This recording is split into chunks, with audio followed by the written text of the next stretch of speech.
tous et à toutes, bienvenue à cette réunion de la seconde table à propos de la sécurité. Bastien a souhaité que nous traitions ce sujet parce que c'est un sujet qui préoccupe, qui est la première préoccupation des Français. Parce que la sécurité, c'est aussi la première des libertés. Que faire s'il n'y a pas la sécurité? Si on ne peut pas se déplacer, si on ne peut pas bouger, etc. Et puis nous souhaitons traiter aussi, parce que nous sommes de gauche, et il n'y a pas de sujet qui sont réservés à la droite, contrairement à ce qu'on pourrait croire. La sécurité, c'est d'abord une valeur de gauche. Et nous avons souhaité aussi que ce sujet soit abordé sous cet angle. Pour en parler, je vais vous présenter nos intervenants. Pour en parler, nous avons Éric Eckert, témoin, pourquoi témoin? Parce qu'il a traité de la police nationale, il est commissaire divisionnaire à Lorraine, il a été en poste dans différentes régions, il a été en poste à Belfort, à Montbéliard et en Haute-Saône, et en Haute-Saône. Il connaît donc bien le terrain et il a une analyse très intéressante. Je le dis parce que j'ai pu en parler avec lui. Mais c'est vraiment d'abord tiré de son expérience et je crois que ça sera intéressant. Suivra ensuite Jérôme Durin, nouveau président de la région Bourgogne-Franche-Comté et qui est également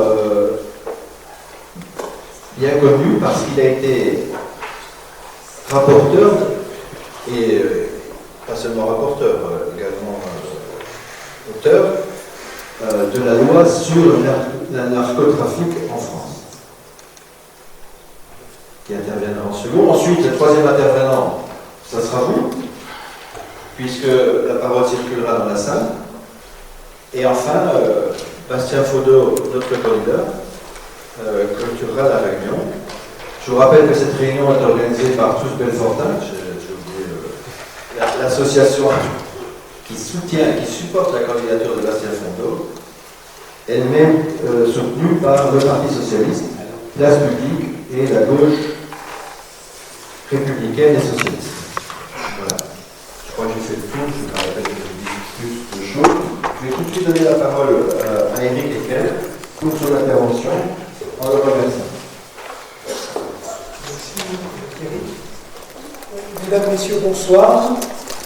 C'est bien volontiers que j'ai accepté l'invitation de Bastien et Thierry, qui sont des amis, à intervenir devant vous ce soir sur le thème de la sécurité. Vaste programme, aurait pu dire le général de Gaulle, mais surtout grande préoccupation et énormes incertitudes.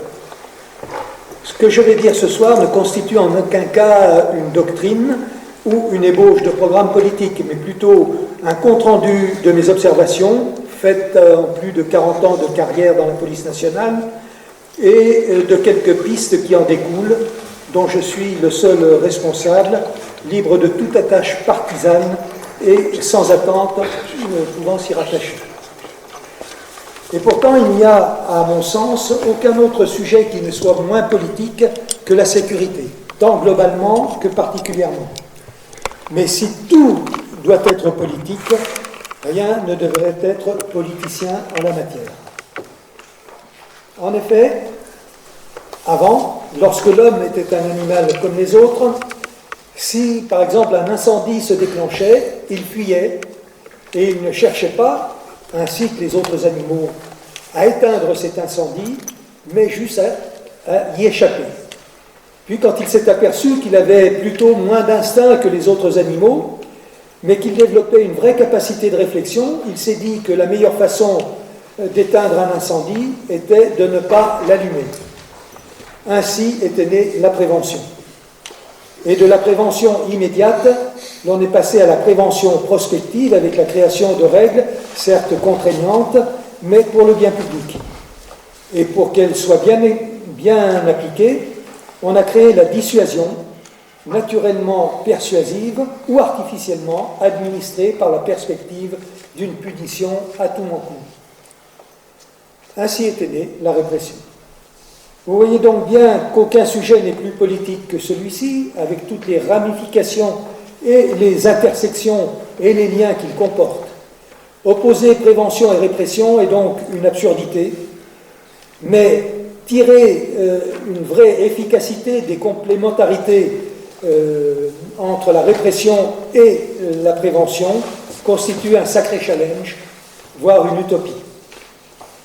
Il s'agit néanmoins d'une question d'équilibre qui se pose comme une équation géométrique parallèle à une autre géométrie représentée par les trois piliers de la République que sont la liberté, l'égalité et la fraternité, eux-mêmes reliés à une autre trinité que sont les trois pouvoirs régissant les sociétés humaines. Les sociétés libérales, donc ces trois pouvoirs, je les rappelle, vous les connaissez tous, c'est le pouvoir exécutif, le pouvoir législatif et dans la Constitution de 58, l'autorité judiciaire, qu'on appelle aussi le pouvoir judiciaire dans les manuels de droit. Les sociétés libérales doivent interagir, bien sûr, elles ne sont pas isolées, mais elles doivent être indépendantes les unes des autres, c'est-à-dire séparées. Je vous étonnerai en disant que je vais ce soir devant vous résoudre cette équation, mais je ne souhaite pas vous étonner, et donc je vais simplement effleurer le sujet sur 3 points. Un point législatif avec 2 propositions, un point qui pourrait concerner l'exécutif et qui est relatif à l'organisation de la police au sens large, et un point plus ambitieux et peut-être plus polémique, qui est sur l'éventualité d'une réforme constitutionnelle visant à conférer plus de légitimité démocratique à l'autorité judiciaire. La séparation des pouvoirs n'est pas la confrontation des pouvoirs. Et chacun d'entre eux doit se poser la question de savoir si son action s'inscrit bien dans l'optimisation de l'action des autres. Ainsi, sur le plan législatif, il est important de faire que le texte voté ou présenté soit acceptable par les autres et ainsi applicable. Et ceci est d'autant plus nécessaire en matière de sécurité, donc en matière de droit pénal, qu'un consensus général se fasse lors de l'élaboration d'une politique sécuritaire efficace. En matière de trafic de stupéfiants, je n'en parlerai pas plus car le président Durin est mieux placé que moi pour le faire. Il paraît souhaitable d'aller plus loin que ne le fait l'article 324.1 du Code pénal qui a comme but d'éviter, ou en tout cas de punir le blanchiment d'argent en relation avec les trafics de stupéfiants. Il s'agit de créer un délit, tout simplement, et qui pourrait agir dans n'importe quel domaine, un vrai délit pénal, c'est un pléonasme, mais je le dis quand même, d'enrichissement sans cause. Et surtout, sans qu'il y ait nécessité de relation de cet enrichissement avec un crime ou un délit identifié et imputable à des gens qu'on connaît. Ce nouveau délit pourrait ainsi s'appliquer à toute personne physique, mais aussi aux dirigeants de toute personne morale qui ne pourrait justifier d'origine légale des biens détenus lorsqu'ils le sont, hors de proportion avec les revenus allégués. En outre, ce texte pourrait comporter une obligation pour tous les partenaires ayant à en connaître, officiers de police judiciaire bien sûr, mais aussi pour les agents d'autres administrations pouvant en connaître, de coopérer sans qu'il soit possible d'opposer le secret professionnel. En matière des répressions des infractions commises par des mineurs, qui est le deuxième point pouvant être législatif, c'est que les mineurs, ça devient et c'est devenu un vrai problème de société, au-delà même de la gravité des infractions commises. On pourrait peut-être aborder le problème par le petit bout de la lorgnette. Jusqu'à présent, on a travaillé sur les mineurs, sur ce que pouvaient encourir les mineurs, sur évidemment l'éducation, évidemment la séparation du climat familial peut être nocif. Et si on pensait simplement à réprimer de manière plus grave les majeurs qui, lors de commissions d'infraction, auraient utilisé des mineurs. Il pourrait être effectivement intéressant de constituer une cause irréfragable d'aggravation de la peine, prononcée ou encourue, pour tout majeur mis en cause pour un crime ou délit, quel qu'il soit, alors qu'il aura eu un ou plusieurs mineurs comme co-auteurs de ce crime ou de ce délit, complices de ce crime ou de ce délit, receleurs de tout élément ou produit de ce crime ou de ce délit, ou qu'il aura été lui-même, le majeur, complice d'un mineur, receleur de tout élément produit en lien avec un crime commis par un mineur, évidemment, co-auteur d'une infraction avec un mineur. Et ça, c'est commutatif, donc c'était peut-être pas la peine de le dire. Bon. Ce texte pourrait avoir, s'il est appliqué, sans condition expresse pour le majeur d'avoir connu la minorité de l'intéressé, parce que c'est extrêmement difficile à prouver, et comme en général, ils sont supposés la connaître, notamment pour ceux qui les utilisent dans certains quartiers, cela pourrait donc avoir un effet dissuasif sur les majeurs, en particulier dans le cadre des points de deal employant des guetteurs mineurs, voire plus si affinité. Le deuxième point, qui concerne donc l'exécutif, ce sont les aspects opérationnels et organisationnels du travail de la police. Et quand je dis police, il s'agit du terme général concernant la matière et qui s'applique aussi bien aux policiers nationaux et municipaux qu'à la gendarmerie. Il convient évidemment d'adapter les politiques d'emploi des effectifs à l'évolution de la problématique sécuritaire, voire de devancer cette évolution, mais également d'adapter le règlement général d'emploi de la police, des services de police et de gendarmerie au local. Il faut savoir quand même qu'une politique globale de sécurité reste du domaine du régalien. Donc, devancer l'évolution, c'est un rêve, mais quelquefois il faudrait être devin pour le faire. Et quelquefois, le progrès peut être aussi de regarder en arrière. Et la difficulté actuelle, juste de pénétrer dans certains quartiers pour les policiers, doit nous interroger. Et pour les anciens, comme moi, cette interrogation n'est pas nouvelle. Et à un certain moment de ma carrière, nous avons eu plus que l'espoir d'une solution. Je veux parler de la police de proximité, pas d'une police d'îlotage qui fermait les yeux sur ce qu'elle ne devait pas voir, mais une police de plein exercice, déployée et fidélisée dans une sectorisation pertinente, qui apportait prévention, répression quand il le fallait, mais aussi information et renseignement. Et quand je dis information et renseignement, c'est dans les deux sens. C'est-à-dire que le policier de proximité est capable d'apporter à sa hiérarchie ou à d'autres services des informations et des renseignements, mais il est aussi capable d'apporter des informations et des renseignements à la population dans son secteur qui finit par bien connaître. C'est pour moi, j'ai eu la chance de vivre cette période-là en tant que commissaire central et chef du district de Montbéliard, d'autant plus qu'à cette époque-là, nous étions site pilote, c'est-à-dire que nous avions, à titre expérimental, commencé plus tôt que les autres. Nous avions une année d'avance sur la généralisation de la police de proximité.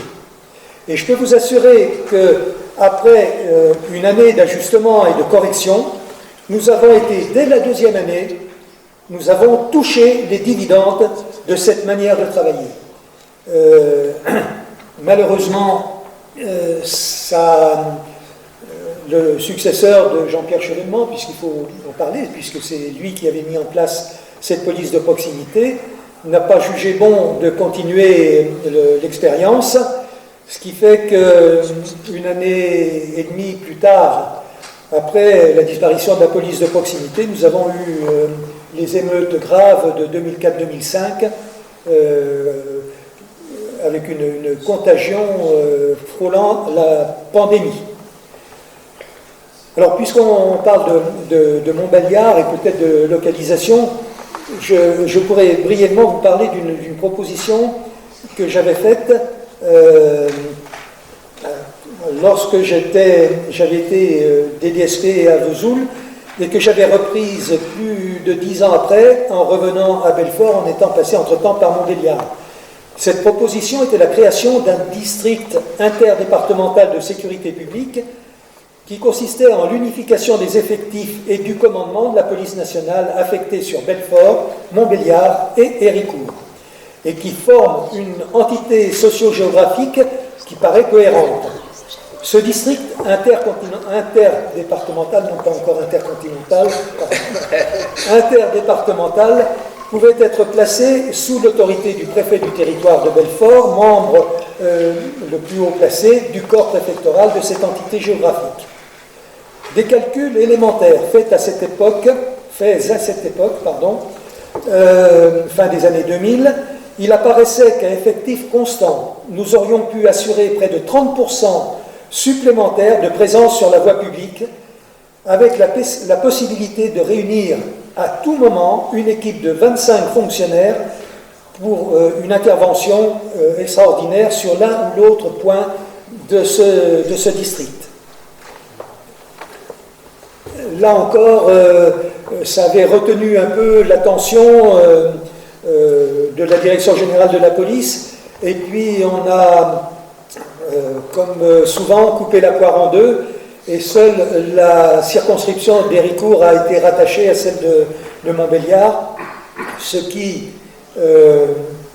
dans ce cas-là, est un bienfait pour Héricourt, certes, mais une charge non compensée pour Montbéliard. Je n'apporterai pas plus de précisions sur les effectifs et modes de fonctionnement de la police nationale à Belfort, que je ne connais d'ailleurs pas à ce jour, et surtout je ne souhaite pas marcher sur les plates-bandes de mon collègue des DPN, d'ailleurs fraîchement arrivé à Belfort. Après cette parenthèse, l'apologie que je faisais de la police nationale ne doit pas m'empêcher de préciser malgré tout qu'une remise en action de cette politique aurait un coût non négligeable. Et surenchérir dans les coûts en cette période, c'est pas très bien porté. Enfin, comme le chantait l'inoubliable Barbara, le temps passé ne se rattrape guère et le temps perdu ne se rattrape plus. Si vous voulez bien, maintenant passons à la dernière partie de cette intervention et revenons quelques instants à cet équilibre entre prévention et répression, législatif, exécutif et autorité judiciaire, relativement aux principes suprêmes, à mon sens, de liberté, égalité, fraternité.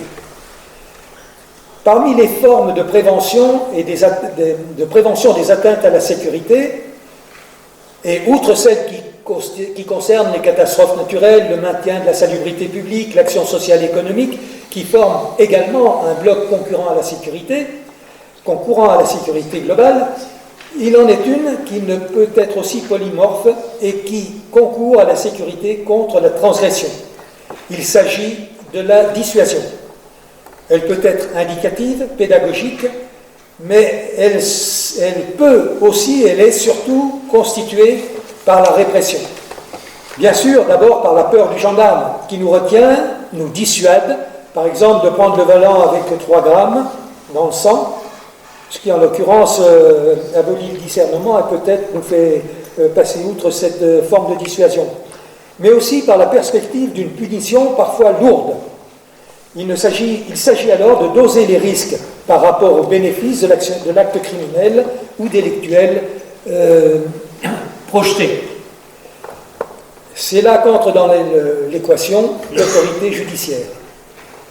Et selon la réponse de l'autorité judiciaire, l'examen risque-bénéfice peut prendre une toute autre dimension.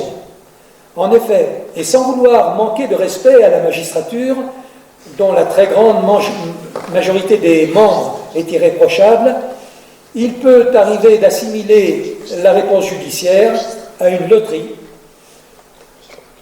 en reprochant notamment un laxisme qui n'est pas entièrement d'ailleurs imputable à la magistrature, parce qu'elle est, cette magistrature, aussi victime de manque de moyens. On ne peut pas mettre autant de gens en prison qu'on le voudrait, qu'on le souhaiterait ou qu'on le pourrait, parce qu'il n'y a pas de place, parce que les promesses sont restées promesses, mais il y a aussi quelquefois une philosophie qui fait que on a tendance à être indulgent, pour employer un euphémisme, vis-à-vis des délinquants, voire même des criminels. Malgré tout, ce sentiment de loterie a un retentissement médiatique de plus en plus libre et de plus en plus néfaste pour l'ensemble du corps judiciaire. Inexorablement, l'analyse populaire de cet état de fait, et non de droit, posera la question de la légitimité du juge sur le plan démocratique, car les acteurs des deux autres pouvoirs peuvent se prévaloir, au moins en leur sommet, du verdict des urnes, alors que les magistrats sont recrutés par concours, comme tous les fonctionnaires du même niveau, mais à leur différence, ils ont un statut les plaçant hors règles habituelles de la fonction publique. Outre le fait que rendre la justice au nom du peuple français, c'est ce qui est paradoxal d'ailleurs, tous les actes judiciaires commencent par au nom du peuple français. La justice est la seule autorité constitutionnelle qui n'est pas reçue de mandat du peuple. Les magistrats sont aussi chargés d'ailleurs de veiller sur le respect des libertés fondamentales lorsqu'elles sont contestées. Nous avons quand même de la chance que, comme je l'évoquais tout à l'heure, la très grande majorité des juges soit animée d'une conscience professionnelle sans faille, car les rumeurs qui naguère circulaient selon lesquelles nous entrions dans la République des juges sont en train maintenant de faire place à des bruits qui ne demanderaient qu'à devenir des clameurs parlant de la dictature des juges. En jetant le discrédit sur l'ensemble de l'appareil judiciaire, ces clameurs pourraient finir par un appel, d'une certaine manière, à la désobéissance civile qui mettrait l'état de droit en grande difficulté. Alors, ne serait-il pas temps, pour rassurer le peuple et chercher une formule qui permettrait de donner une légitimité démocratique à la justice, de s'interroger sur les moyens qui pourraient y parvenir? Alors, je ne m'étendrai pas sur les pistes, elles sont nombreuses. Certains pays, comme les pays anglo-saxons et en particulier les États-Unis, procèdent à l'élection des juges. On pourrait évidemment y penser aussi. Alors, pas forcément dans toutes les matières, mais que les juridictions pénales soient dirigées par des juges élus. On pourrait aussi penser par une autorité supérieure de surveillance de la magistrature qui soit élue. Et selon certaines règles, notamment pour les candidats.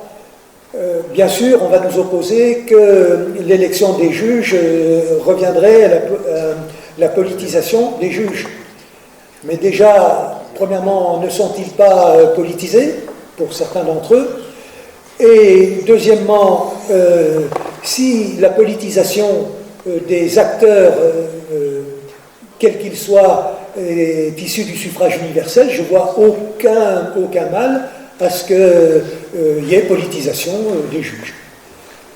Je vous remercie de votre attention et je répondrai à vos questions avec plaisir s'il y en a tout à l'heure.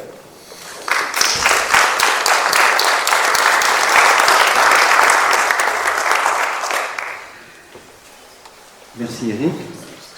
Je passe sans attendre la parole à Jérôme Durin. Merci beaucoup, bonsoir à toutes et tous.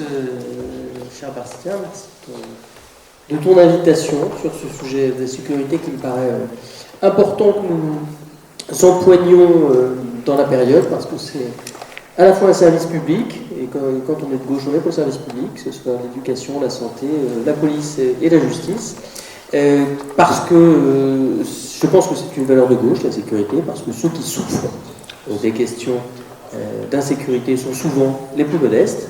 Je faisais plaisanterie que je ne fais plus.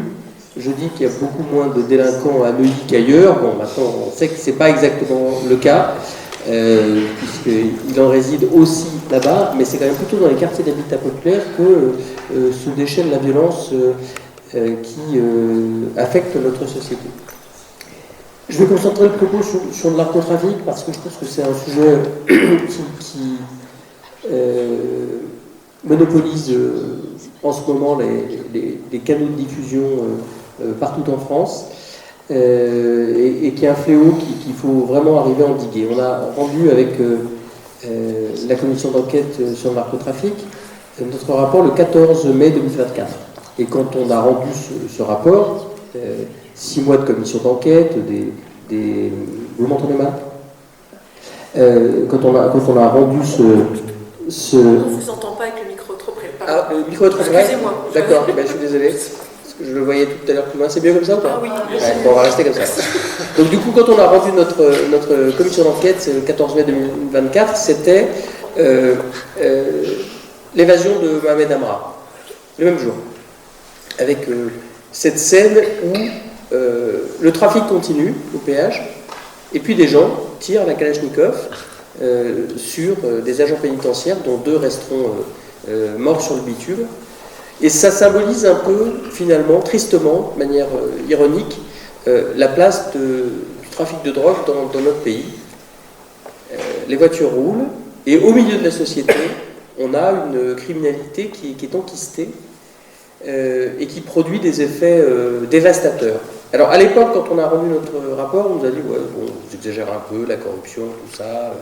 Bon. Depuis, il n'est pas un jour où dans un des journaux du pays, sur une des stations radio ou à la télévision, on ait l'annonce d'une saisie record, d'un règlement de compte, d'actes de corruption, de faits de corruption. Et ça, tous les jours et avec une gravité croissante.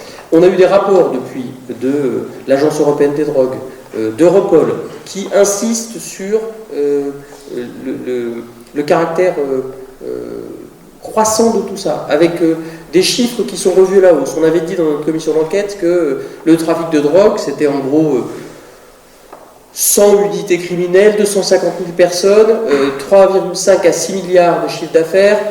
Au plan national, maintenant, on nous dit que c'est 7 milliards. Il y a eu un rapport cet été de l'OFAST, l'Office anti-stupéfiant, qui dit que c'est 7 milliards d'euros de chiffre d'affaires au plan national. Donc, ça ne cesse de s'aggraver. On a des exemples locaux, malheureusement, dans notre propre région. À Dijon, à Besançon, Belfort a été cité dans la commission d'enquête. Je ne sais pas si vous avez vu ce magazine Society qui relate de la diffusion de cocaïne dans des bananes. Et c'était à Bessancourt, le Creusot, Beaune, et puis une 4e commune, je ne sais plus laquelle c'est, de notre région. Alors, la cocaïne, elle arrive partout. On a parlé dans notre commission d'enquête d'un tsunami blanc. Donc, non seulement ça ne s'arrête pas, mais en plus, ça s'aggrave. Et tout à l'heure, vous parliez dans un lapsus de police intercontinentale, et bien c'est peut-être ça qu'il faut, parce que c'est un phénomène planétaire, c'est finalement le pire de la mondialisation.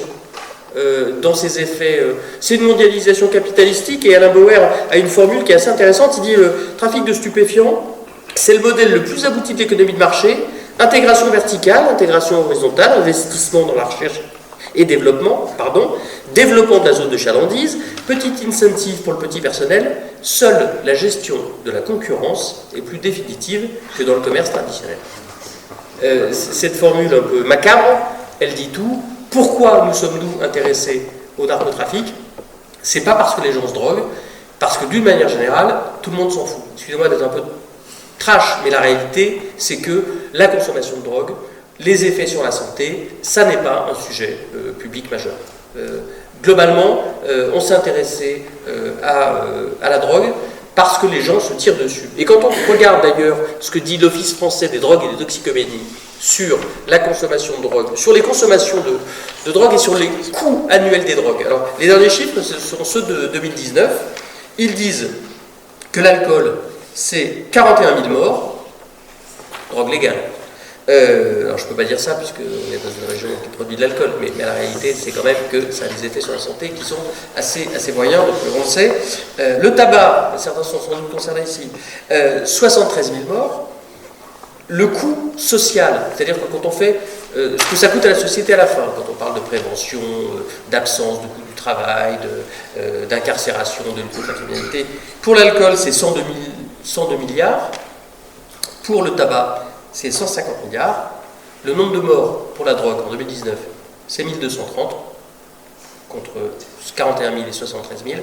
Et le coût pour la société, qui doit sans doute être sous-évalué, c'est 7,7 milliards.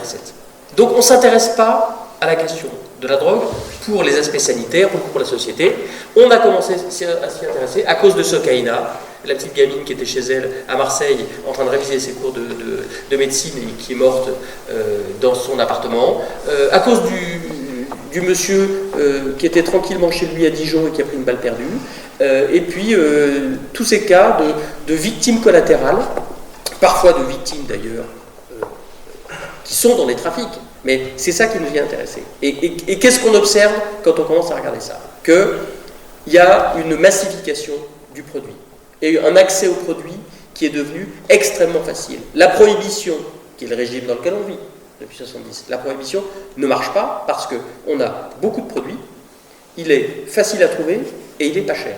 Normalement, la prohibition, c'est l'inverse. Pas de produit, difficile à trouver, très cher. C'est tout l'inverse. Le prix de la cocaïne n'a pas arrêté de baisser. Tout le monde en prend aujourd'hui.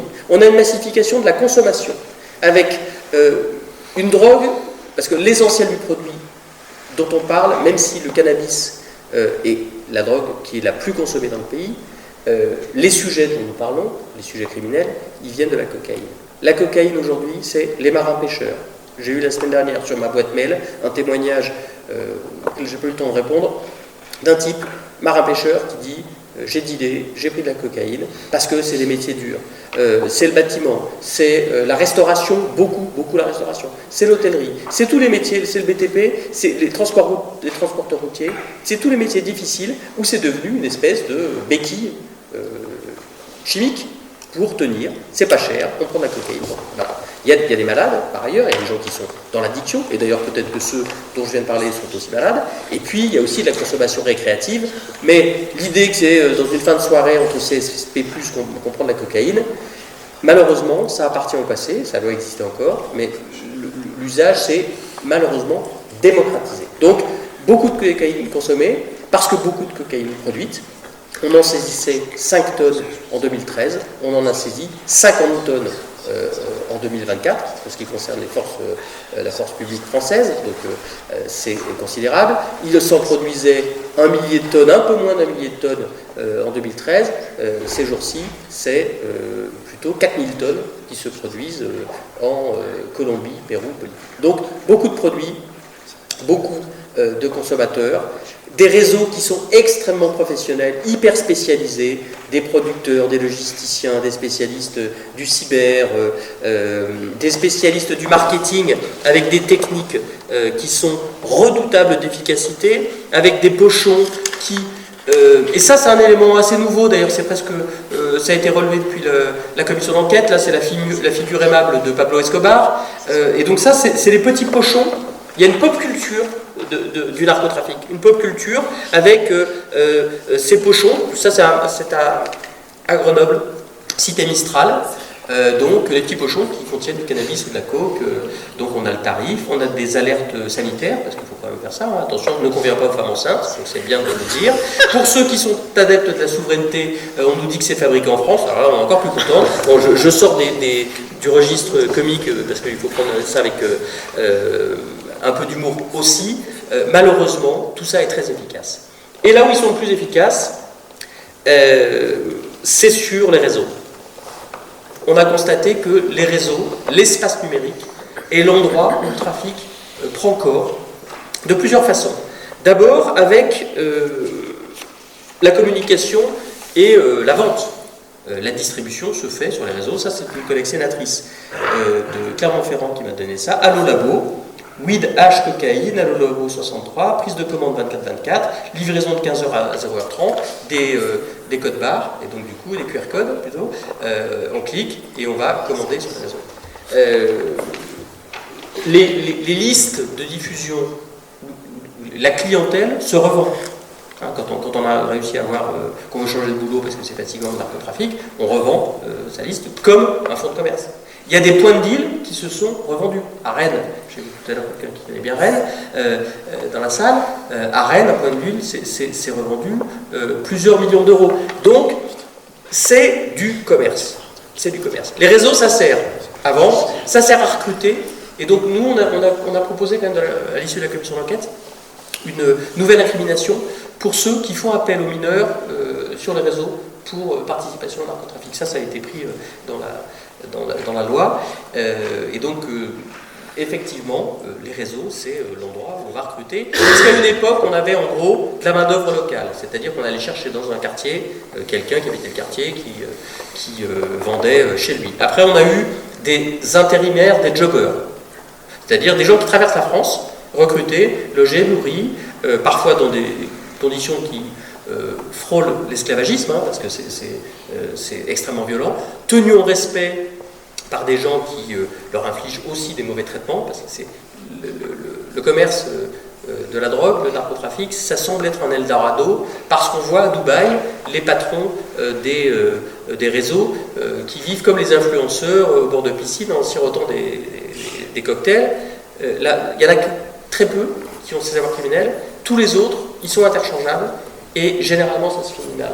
Vous apprendrez, si vous continuez à regarder les sujets qui intéressent le narcotrafic, des termes nouveaux.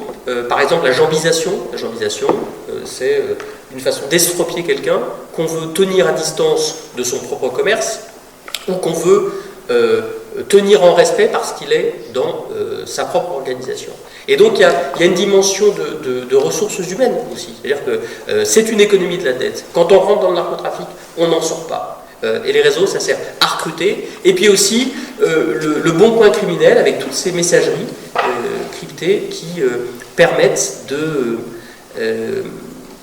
c'est le bon coin criminel d'aller commanditer un acte criminel, de transporter de la drogue, de chercher des armes, de chercher des collaborateurs.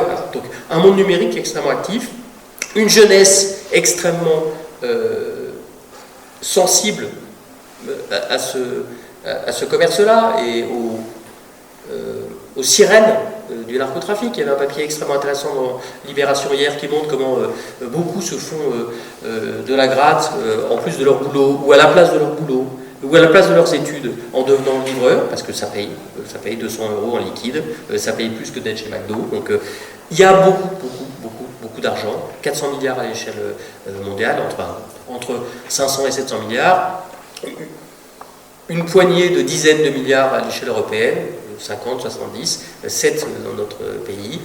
On peut devenir immensément riche quand on est à la tête des réseaux, et on croit pouvoir avoir les miettes quand on entre dans ce trafic-là. Donc la jeunesse, le produit, la violence, les actes criminels qui se sont multipliés.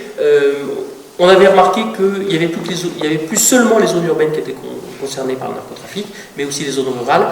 L'étude qui a été délivrée par l'OFAS cet été montre qu'il n'y a plus de zones blanches et que maintenant le trafic il est partout.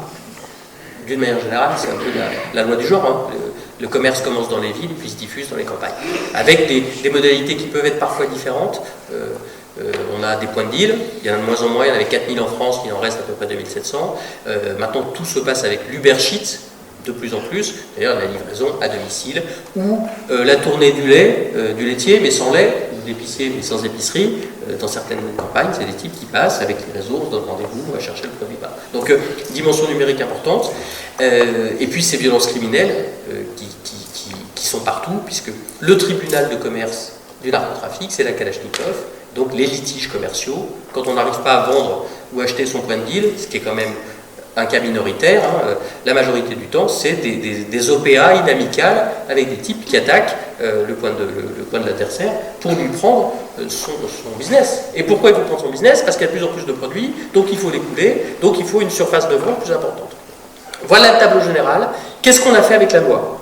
Je dis peut-être quand même, on insiste que on n'est pas complètement juste sur le sujet si on ne dit pas que les territoires ultramarins sont encore plus en difficulté que nous sur le sujet, parce qu'il y a un trafic d'armes qui gangrène ces territoires qui sont sur les podiums des actes criminels avec armes, parce qu'il y a le marché américain légal à côté, qu'il y a du marché illégal d'armes. Donc c'est une zone de rebond pour la diffusion de la drogue, mais c'est aussi un endroit, un territoire de la République qui est particulièrement touché, Martinique, Guadeloupe, Guyane. Et puis peut-être dire que le phénomène corruptif sur lequel on a été un peu interpellé quand on a rendu le rapport, est un phénomène très inquiétant parce qu'on nous parlait de corruption de basse intensité, c'est-à-dire des petits agents, des grandes organisations publiques ou privées qui donnaient la main à des narcotrafiquants, dans un régime de corruption qui est toujours celui de l'appât du gain et de la menace. Hein. C'est toujours les deux. C'est plata ou plomo, comme disent les Sud-Américains, l'argent ou le plomb. Et des gens qui disent parfois, entre ma famille et mon boulot, je choisis ma famille. Quoi. Voilà. Il y en a aussi qui prennent des billets, et c'est parfois les deux, mais les agents pénitentiaires, des gendarmes, des douaniers, des greffiers, des élus parfois, des agents municipaux, des agents de bailleurs sociaux, voilà, et qui touchent des sommes rondelettes, des gens qui ont des fragilités, qu'on va chercher parce qu'ils sont dans une période de leur vie où ils ont besoin d'argent, on tombe dans cette économie de la dette et on n'en sort pas, parce qu'après c'est l'opprobre, le discrédit, la prison. Ouais, donc c'est une mécanique qui a un effet cliquet qui est extrêmement dangereux. On a proposé avec la loi deux choses. Une nouvelle organisation. On était face à cette menace asymétrique. Vous avez vu que c'est asymétrique parce que les trafiquants déjà ne respectent pas la règle légale. Donc il y a une première asymétrie. Ils ont des moyens illimités. Ils investissent dans la technologie. Ils ont des drones. Il y a des semi-submersibles qui traversent les océans avec des dizaines de tonnes de drogue parce qu'ils s'adaptent toujours aux nouvelles entraves. Ils ont une capacité qui est celle d'un liquide. En gros, le trafic, c'est comme un liquide, vous l'arrêtez là, mais il s'écoule ailleurs. Donc, la puissance publique, elle est forcément toujours à courir derrière. Et en plus, on n'est pas suffisamment bien organisé. Contre le terrorisme, on a réussi à s'aligner. On fait souvent la comparaison, ça c'est juste, avec un parquet national antiterroriste, un état-major antiterroriste, tout ça fonctionne, et on avance, et ça produit, touchons du bois, plutôt de bons résultats. Sur le narco, les forces de l'ordre, la police, la gendarmerie, les douaniers, les services fiscaux, tous ceux qui interviennent sur le sujet, la justice évidemment, n'étaient pas suffisamment organisés. Donc on a proposé un parquet national anti-stupéfiant, qui est devenu PNACO d'ailleurs, parquet national anti-criminalité organisée, parce que finalement, ce trafic de drogue, ça devient l'infraction mère, le haut de la pyramide criminelle. Donc il y aura un PNACO qui va être créé le 5 janvier 2026, qui permettra d'avoir une vision globale sur tout le sujet judiciaire en matière de lutte contre la drogue.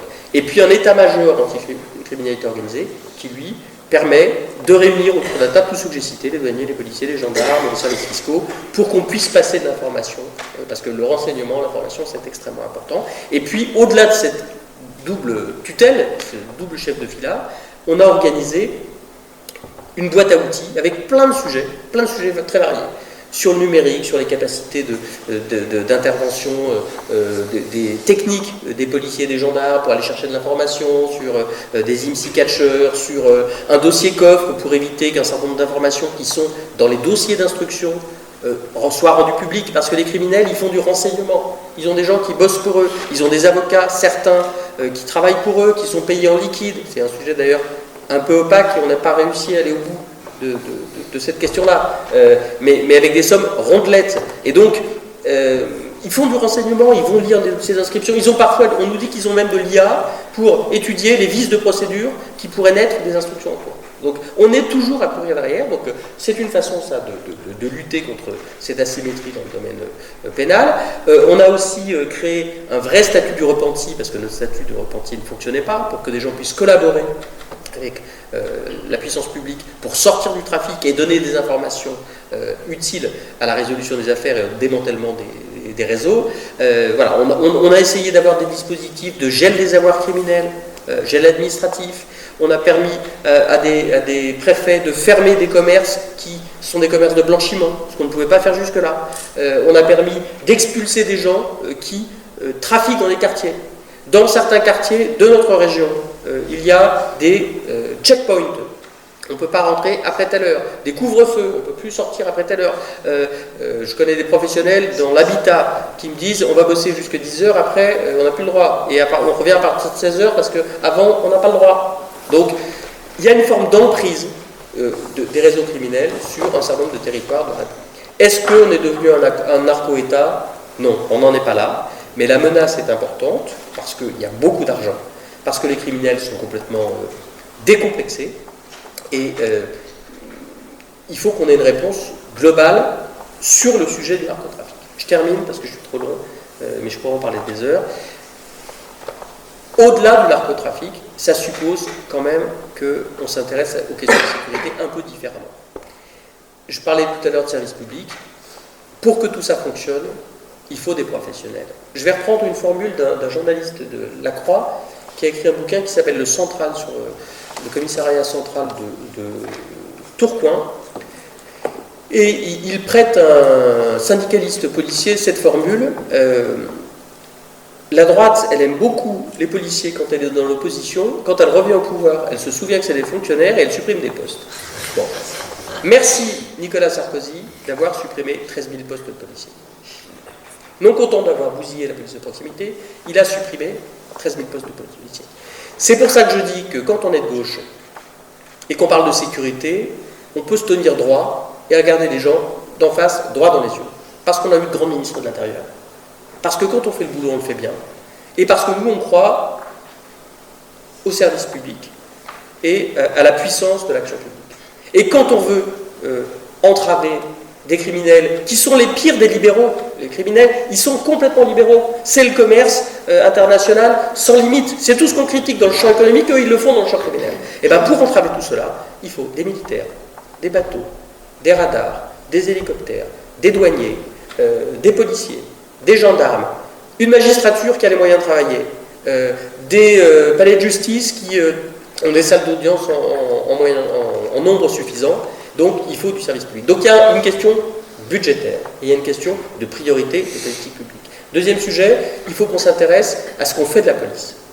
Moi, je fais 2 rapports pour la commission des lois du Sénat sur l'investigation. Il y a une réforme de Gérald Darmanin sur la départementalisation de la police qui a placé les policiers sous l'autorité du préfet et qui a réduit leur champ de compétences au département. On est en train de vous expliquer partout que le crime est international et nous, on ramène l'échelle policière au département. C'est une connerie. Et donc, ça ne produit pas de bons résultats puisqu'il y a une crise majeure de l'attractivité et de l'engouement pour la police judiciaire. Il n'y a plus d'investigation. Et si on n'a pas d'investigation, qu'est-ce qu'on fait contre le narcotrafic?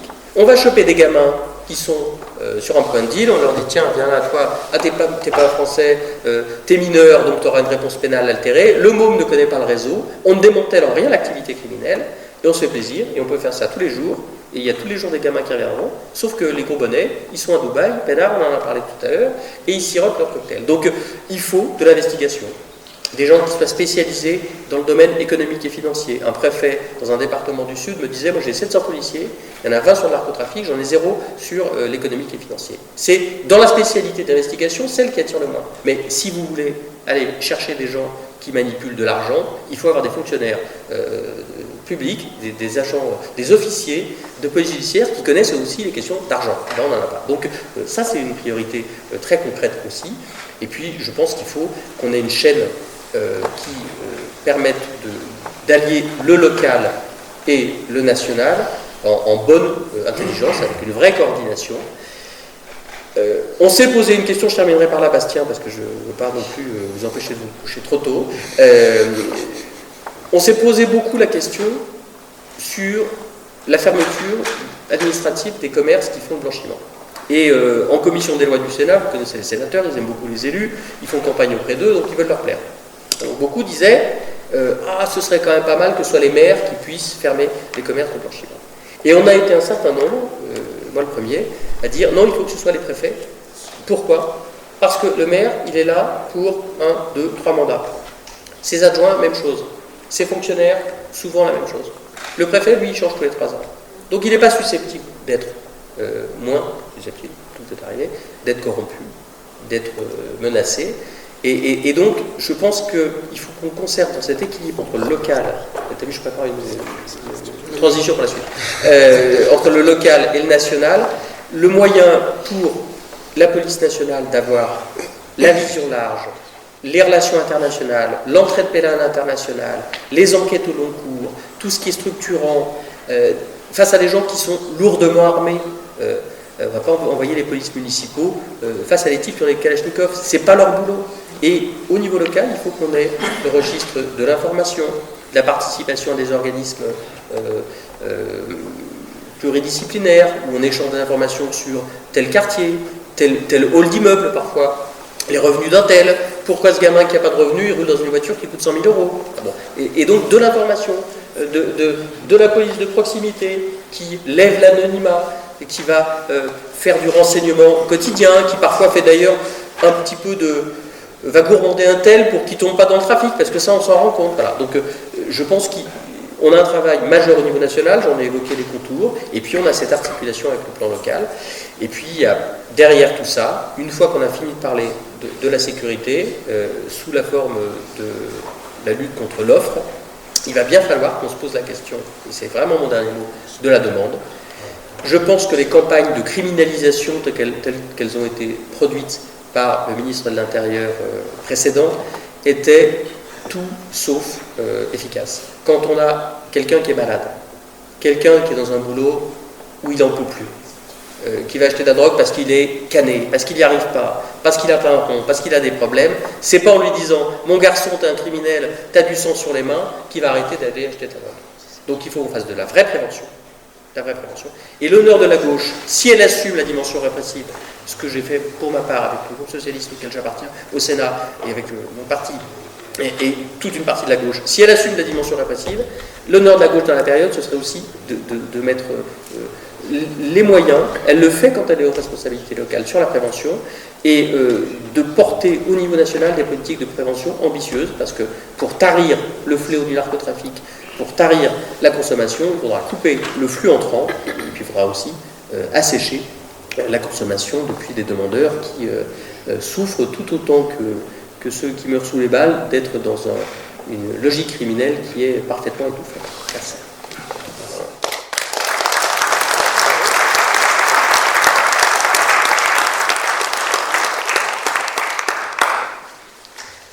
Merci pour cet état des lieux et pour les propositions de lien national-local, qui me paraît effectivement très important. Comme dit tout à l'heure, la parole est à la salle. Je vous demande juste de vous présenter quand vous souhaitez intervenir ou poser une question. C'est toujours le premier geste qui est difficile. Et il faut que tu fasses circuler ton micro puisqu'on n'en a qu'un. On en a qu'un. Ouais. Ça va être dur, on parle de renfort pour répondre alors. On en prend 3-4. Non, on reprendra le micro, on en prend 3-4.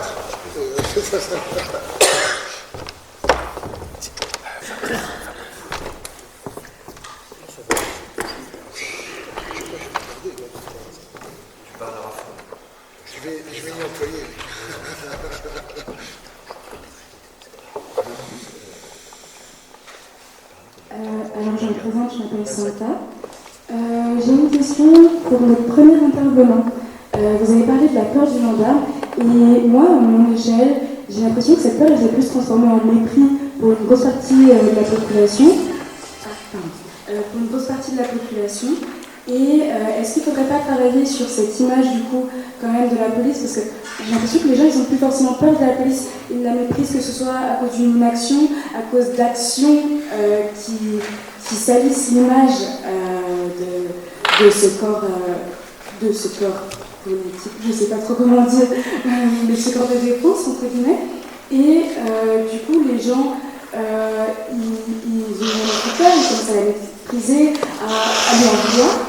Et est-ce qu'il ne faudrait pas travailler sur cette façon peut-être de redorer l'image de la police aux yeux d'une génération plus jeune et qui du coup se révolte quand même beaucoup face à certaines actions qu'on peut voir? Je vais m'approcher un peu, je vais essayer de répondre sans micro, vous m'entendez? Oui, alors, bon, la peur du gendarme, c'était une métaphore, hein, je précise. Simplement, en ce qui concerne effectivement l'honorabilité des institutions policières et gendarmes, c'est quelque chose sur lequel on doit travailler. C'est pas tout à fait dans ce sens-là que je disais. La peur du gendarme, c'est l'exercice, la peur que peut inspirer la peine à laquelle on sera condamné. Hein. C'est pas le gendarme en tant que personne, c'est la peine. On va se faire prendre sur une infraction et on va avoir une peine. Si la peine est juste, et généralement juste, on pourra faire la balance entre si je le fais, qu'est-ce que je vais gagner, et si je le fais prendre, qu'est-ce que je vais perdre. Hein. Donc la balance, elle est là. Mais c'est une bonne question quand même de dire qu'on doit travailler sur l'attitude des policiers et des gendarmes. Et là aussi, la police de proximité était quelque chose qui permettait de travailler là-dessus, mais de manière naturelle, et pas simplement on va faire un stage de communication avec le public. En plus, chacun a son mode de communication, et on ne peut pas le forcer. Mais c'est vrai, vous avez raison de poser la question. La police doit être aimable, pertinente avec les gens, mais elle doit être aussi ferme. C'est le problème qui se passe, c'est s'il n'y a pas de répression, si la peine n'est pas dissuasive, eh ben, le policier ne fera plus peur, ou en tout cas n'inspirera plus le respect, et là on va se retrouver dans la situation inverse. J'ai répondu à votre question?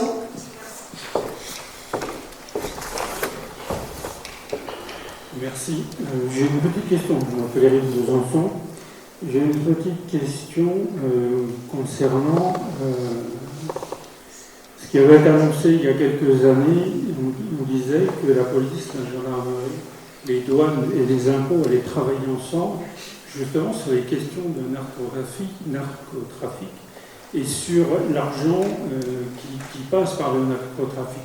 Je ne sais pas où ça en est, ça c'était des annonces qui avaient été faites par le gouvernement, je ne sais pas lequel, je ne m'en souviens plus, mais je me demande pourquoi, et on le voit dans le débat qu'on peut avoir ce soir et dans vos interventions, on oublie un peu les douanes, et que les douanes c'est très important sur le transport des marchandises. On voit, il y a un conteneur sur des milliers qui sont contrôlés ou autres, c'est pas possible, la drogue elle rentre et elle continuera à rentrer.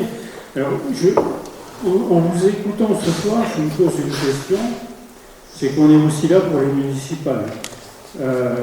Et j'espère quand même que la police nationale travaille, que ce soit sur Belfort, Montbéliard ou Héricourt, qui travaillent à un moment donné ensemble sur la criminalité et sur le narcotrafic. Parce que si ça ne se passe pas comme ça pose effectivement problème.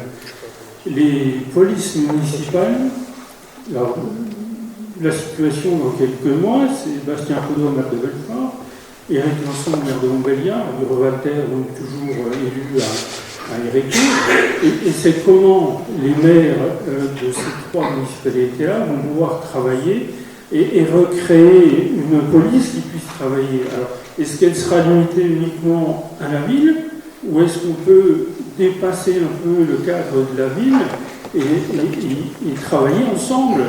Et travailler ensemble comment?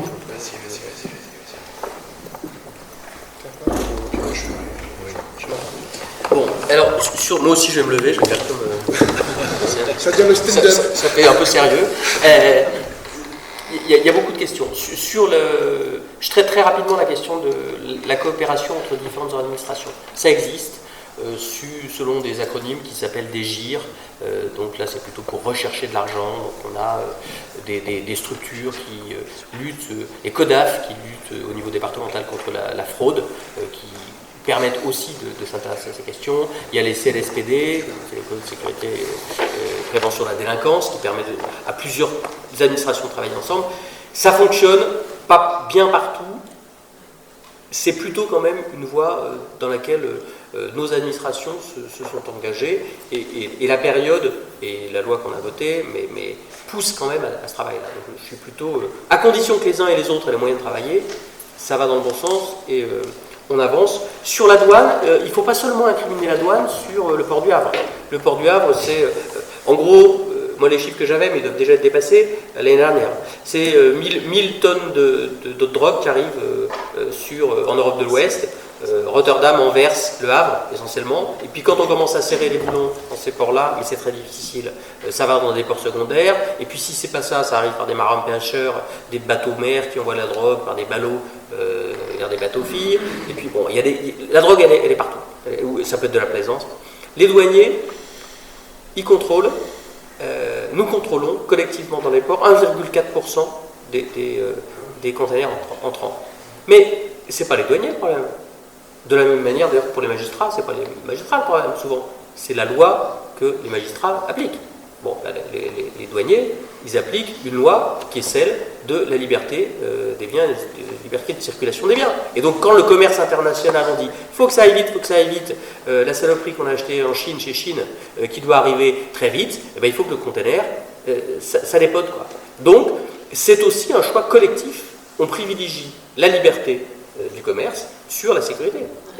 Et moi, j'étais même surpris, j'ai donc appris que ça se passait autrement. Je me disais, s'il peut passer n'importe quoi dans les conteneurs, j'ai des photos dans mon appareil photo de la façon dont les narcotrafiquants planquent la drogue dans les conteneurs eux-mêmes, dans les bagnoles, dans les camions, dans les blocs frigorifiques, dans des meubles, dans des objets. C'est fascinant, mais pour ça, il faut du temps, du renseignement. Mais je me disais, s'ils peuvent passer ça, on pourrait passer n'importe quel explosif, n'importe. Visiblement, le renseignement en matière de terrorisme permet d'avoir d'autres résultats. Sur le sujet police nationale, police municipale, c'est pour moi le vrai sujet, c'est un sujet républicain majeur. Quel est le boulot des polices nationales, des polices municipales? Est-ce qu'elles doivent être des auxiliaires de la police nationale, ou est-ce qu'elles doivent faire autre chose?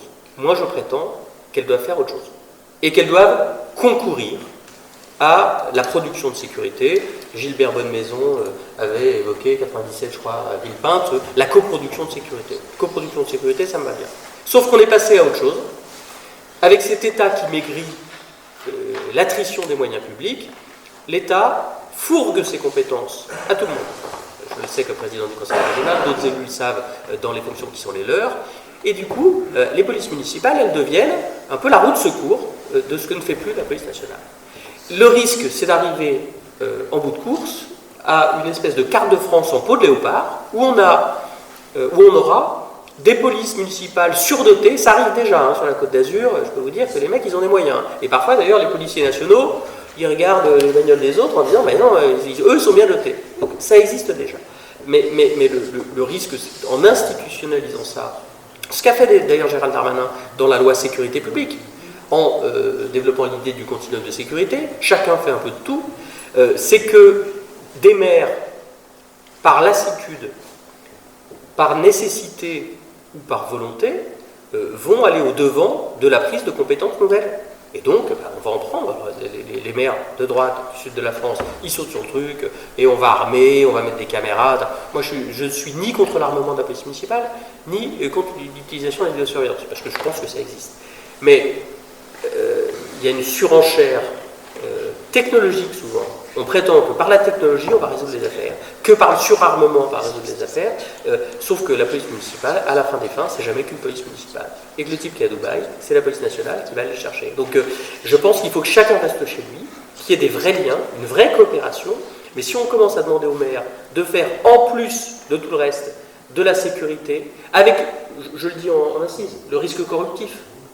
Moi, ça ne me rassure pas de savoir d'abord que dans certaines municipalités, il ne me vient pas de nom en tête, on a des gars surarmés qui peuvent devenir des cow-boys. Ça ne me rassure pas pour la République. Et ça ne me rassure pas que, dans un certain nombre de cas, des élus ou des fonctionnaires de police municipaux puissent être exposés au même risque corruptif que ce qu'on voit poindre partout dans notre société, parce que pour le coup, c'est le maire qui va être en première ligne, et ça expose inutilement le maire. Donc je pense qu'il faut faire très attention là-dessus. Le mouvement est parti, hélas. Je ne sais pas comment on met le pied sur le frein et comment on tire le frein à main pour que la voiture s'arrête, mais il faut faire attention à ce qu'on ne crée pas des monstres, parce que une police municipale, c'est fait pour la tranquillité publique, il y a des pouvoirs de police du maire, ils peuvent faire de l'information, ils peuvent faire des tas de choses, mais si on leur demande de jouer les brigades politiques, alors on se sera trompé de vous.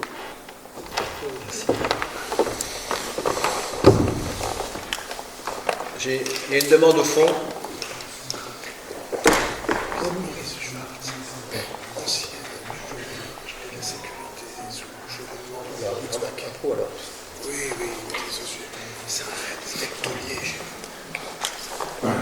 Oui, bonsoir.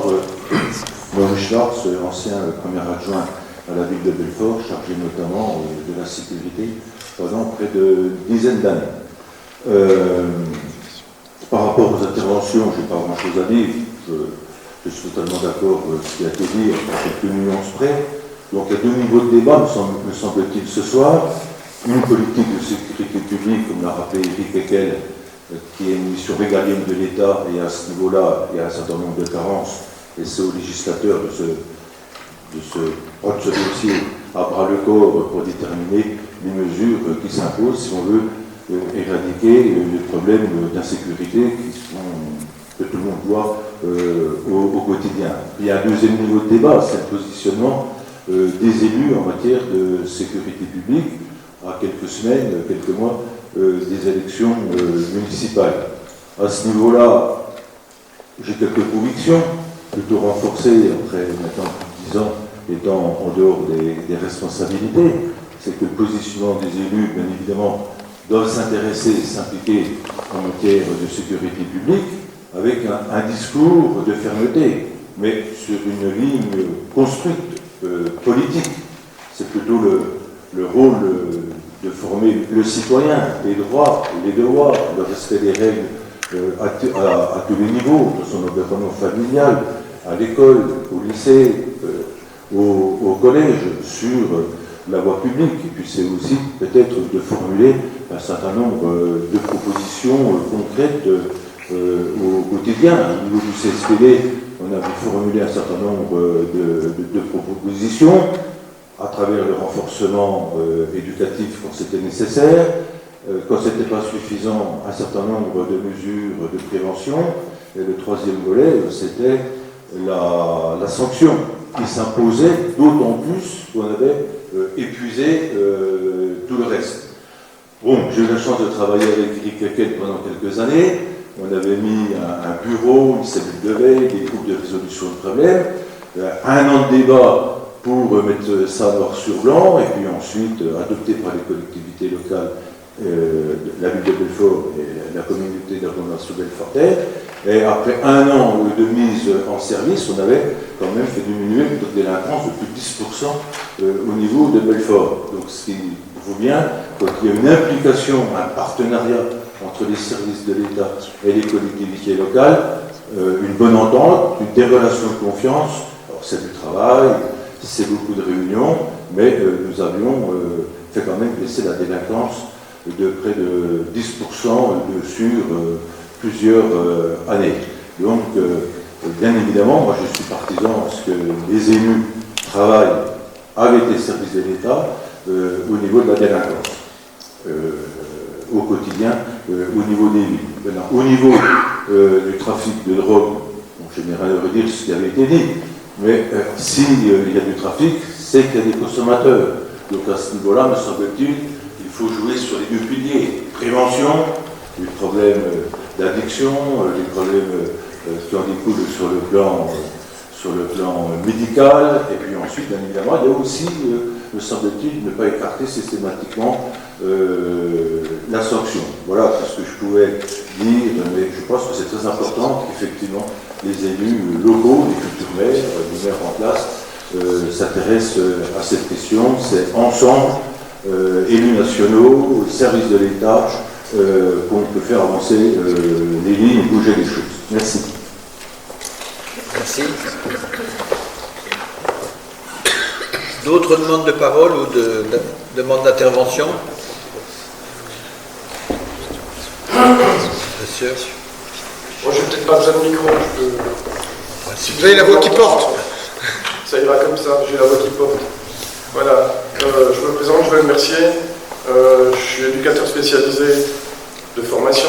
J'ai terminé comme directeur des clubs et équipes de prévention du Haut-Rhin. Et à ce titre, on suivait à peu près 500 jeunes par an sur les différents quartiers de Mulhouse.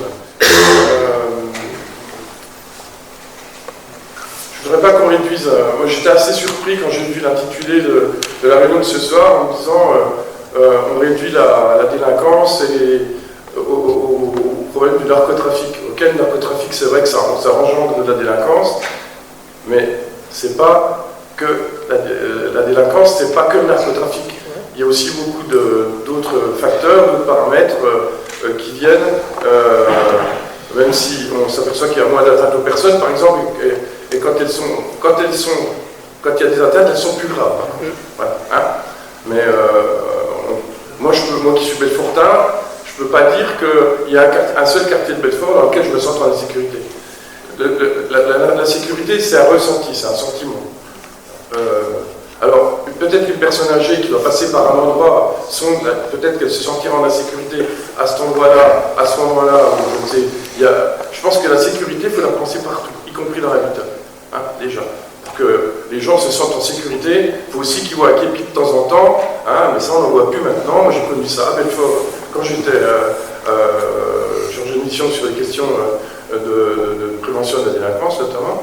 Et donc, on a fait le premier diagnostic local de sécurité, mettant en évidence que sur le champ régalien de l'État, c'est-à-dire la sécurité des personnes et des biens, il y avait plus d'agents de sécurité privés que d'agents de sécurité publique, police et gendarmerie confondus.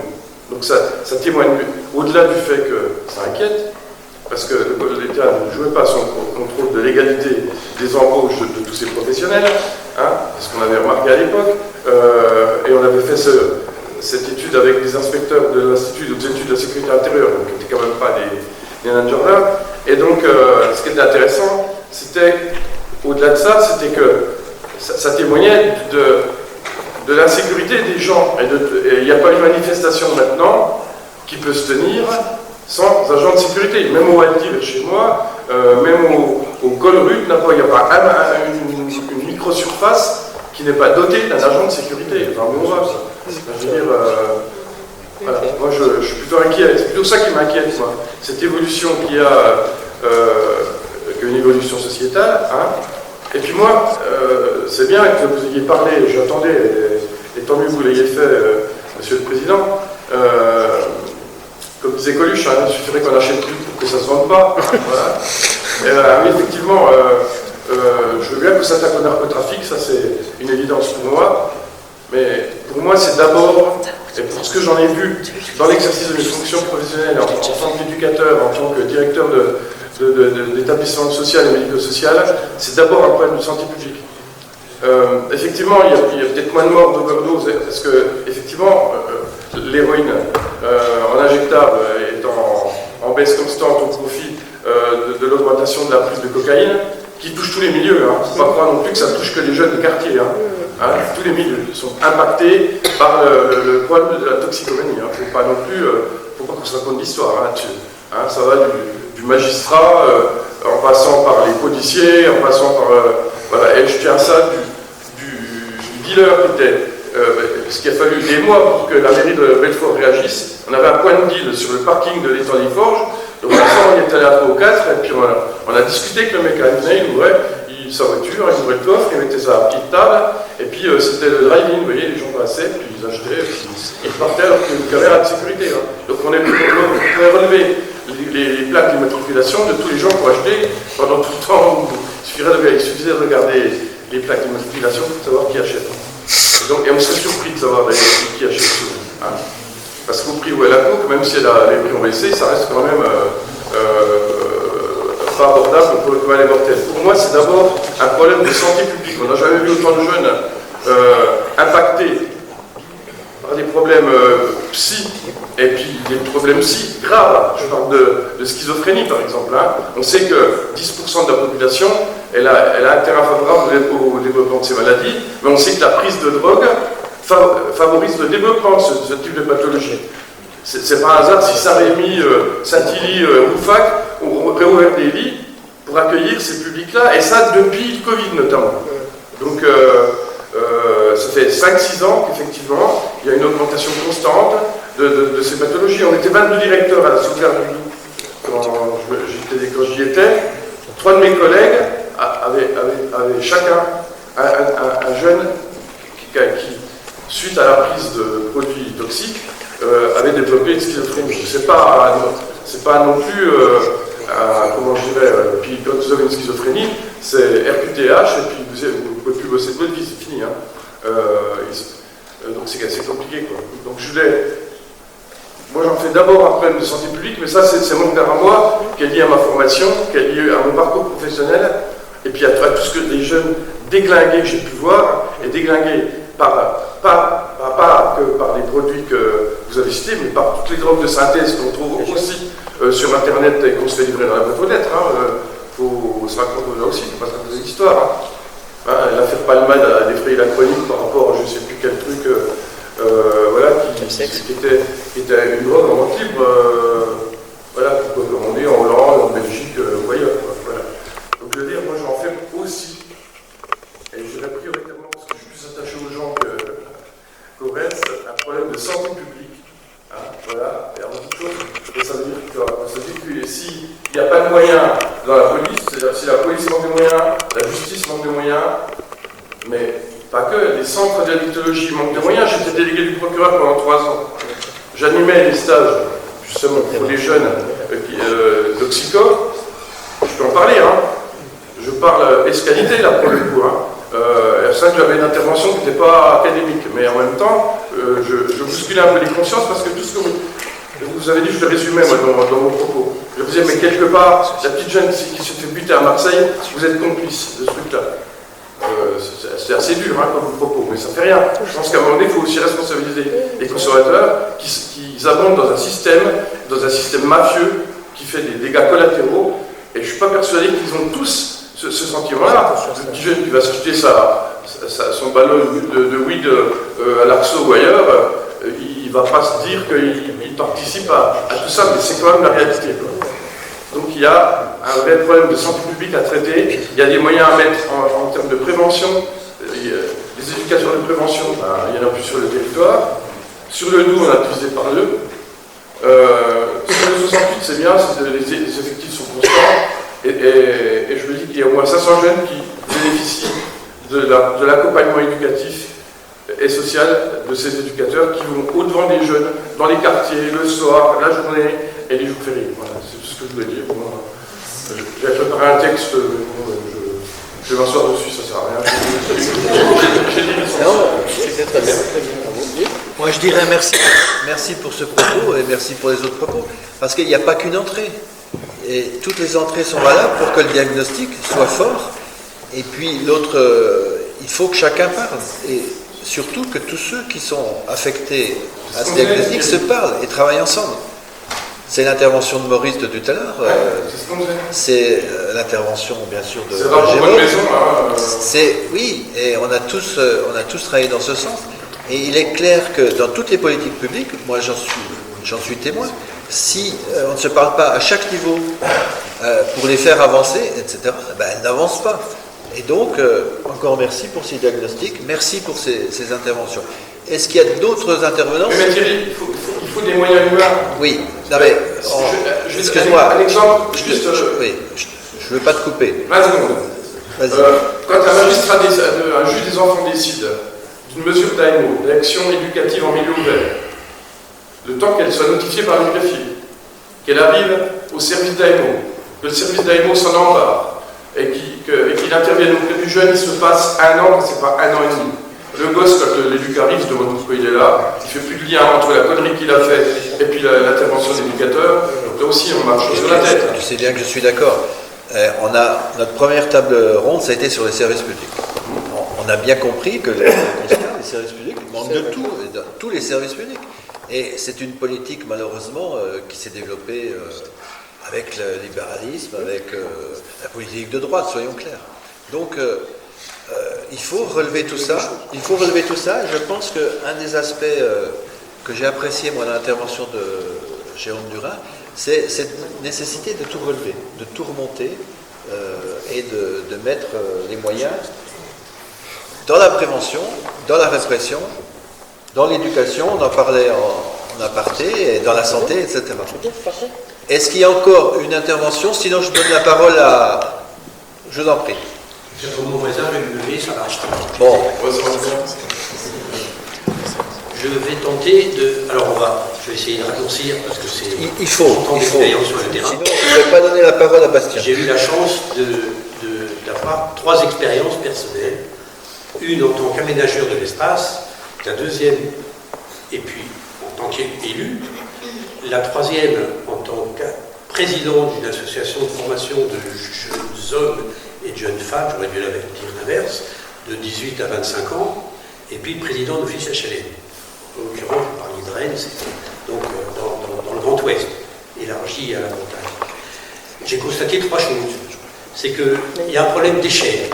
On n'aborde absolument pas l'utilisation de l'espace, parce qu'à un moment donné, les délinquants ou les narcotrafiquants, ils se baladent dans l'espace, parce qu'il y a une demi-heure, vous parliez de ces transcontinentales, dans des dimensions de drogue, tonnage absolument invraisemblable.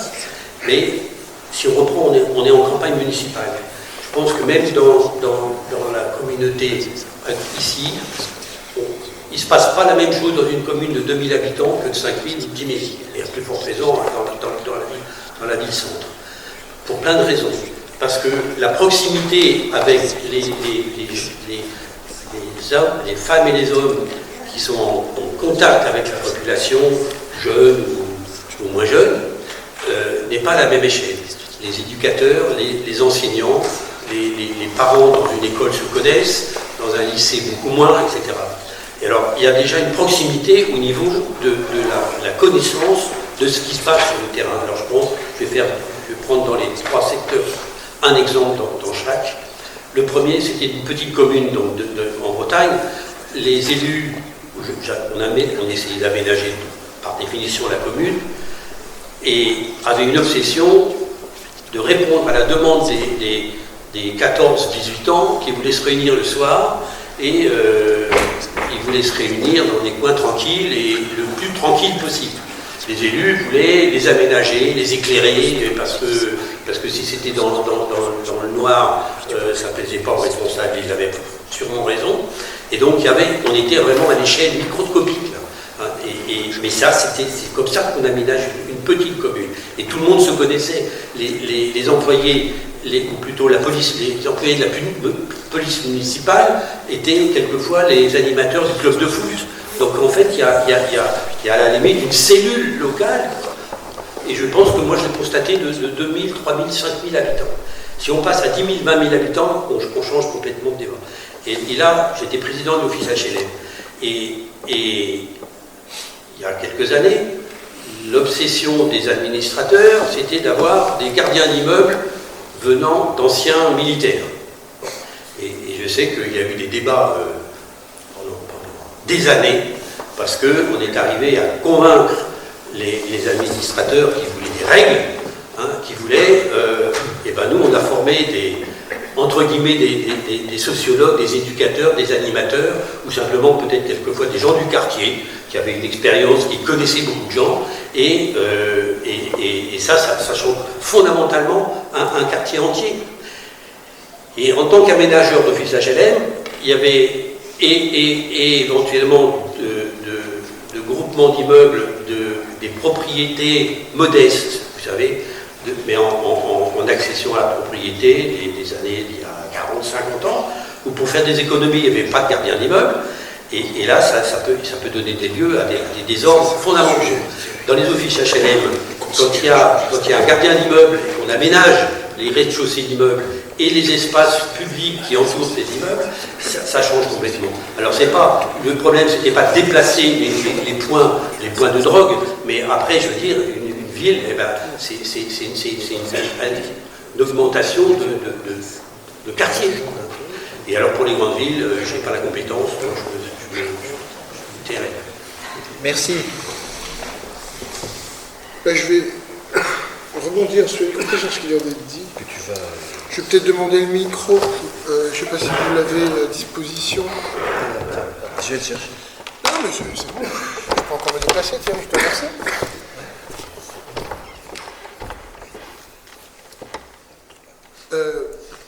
Bon, d'abord, je veux remercier du fond du cœur les deux intervenants ce soir que je considère par ailleurs comme des amis, donc je sais que c'est aussi pour ça, outre pour les raisons politiques, qu'ils ont accepté notre invitation dans un agenda un peu chargé. Je veux dire deux choses d'abord en introduction. Je vais conclure la table ronde, mais en essayant de rebondir sur les choses qui ont été dites. Je crois que nous avons le devoir impérieux de regarder les choses le plus froidement possible, en évitant deux écueils qui me paraissent, là, politiquement parlant, essentiels quand on aborde la question de la sécurité, j'y reviendrai, de la sûreté ou de la tranquillité publique, puisque c'est de cela dont il s'agit. Les deux écueils, c'est d'éviter à la fois la réaction de déni par rapport à des problèmes qui sont caractérisés, qui sont mesurés, qui sont renseignés quotidiennement, et à l'inverse, de l'autre côté du champ politique, la logique de surenchère permanente d'une certaine droite, challengée par l'extrême droite, qui ne sait plus que dire, au fond, pour occuper le terrain verbal dont tu parlais tout à l'heure, Jérôme. Je pense que c'est un danger considérable parce qu'au fond, il a été nommé plusieurs fois ce soir, donc je m'autorise à remettre une pièce dans la machine. Je ne pense pas qu'il y ait eu, ces 40 dernières années, de ministre de l'Intérieur au discours plus martial que Nicolas Sarkozy, et quand je regarde à la fois ce qu'il a fait au renseignement, à la police de proximité et à la baisse des effectifs des agents de la police, ça a été mentionné à plusieurs reprises, on se retrouve avec une réalité qui n'a pas grand-chose à voir avec le discours qui a été professé pendant des années. Et ça contribue de façon très nette à la crise politique dans laquelle nous sommes aujourd'hui.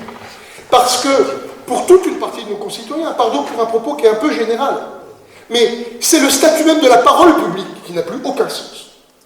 Puisque, entre ce qui est énoncé, ce qui est dit et ce qui est constaté quotidiennement sur le terrain, les gens se disent... Donc, certains se réfugient dans l'abstention, d'autres suivent la surenchère du RN et de la droite, etc., mais sans que les problèmes de fond soient résolus. Donc nous, et singulièrement moi en tant que tête de liste de tous Belfortins, je veux que l'on incarne la gauche du réel dans l'élection municipale qui vient. Ni déni, ni surenchère. On traite les problèmes. C'est ça l'enjeu. Parce que c'est ce que nous devons à nos concitoyens s'ils nous font l'honneur de nous apporter leur confiance. Je veux citer de ce point de vue, et je tiens aussi à dire une chose, c'est que nous sommes engagés à gauche, c'est entendu.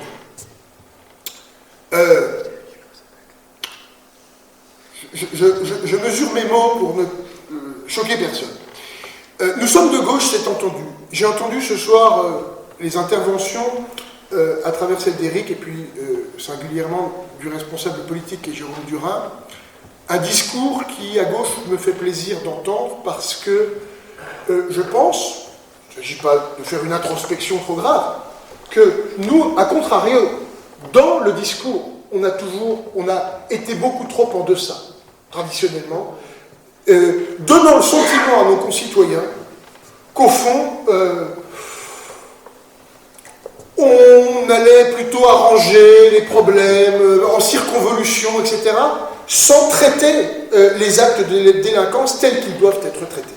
Et ce que je veux dire, c'est que nous ne devons pas fournir à aucun moment de la chaîne d'excuses sociales aux actes de la délinquance la plus grave.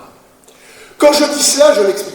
Et je ne suis pas d'accord avec Manuel Valls quand il disait expliquer, c'est excuser. C'est pas vrai. On peut expliquer les phénomènes pour les comprendre. Là, je vois Joël Mercier, un certain nombre de travailleurs sociaux qui sont dans la salle. C'est une fonction fondamentale dans l'analyse politique, dans le diagnostic qui est posé. Mais on ne peut pas et on ne doit pas remettre en cause l'arsenal à la fois juridique et derrière les politiques de répression, parce que si on les remet en cause, même d'un point de vue pédagogique pour le corps social, tout s'effondre. Et c'est un peu ce à quoi nous assistons d'ailleurs dans la tête d'un certain nombre de nos concitoyens. Je prendrai une phrase de Jean-Paul Sartre qui disait, j'ai relu ça il y a 15 jours dans une pièce de théâtre qui s'appelle Le diable est le bon Dieu, je vous recommande d'ailleurs. Le désordre est le meilleur serviteur de l'ordre établi.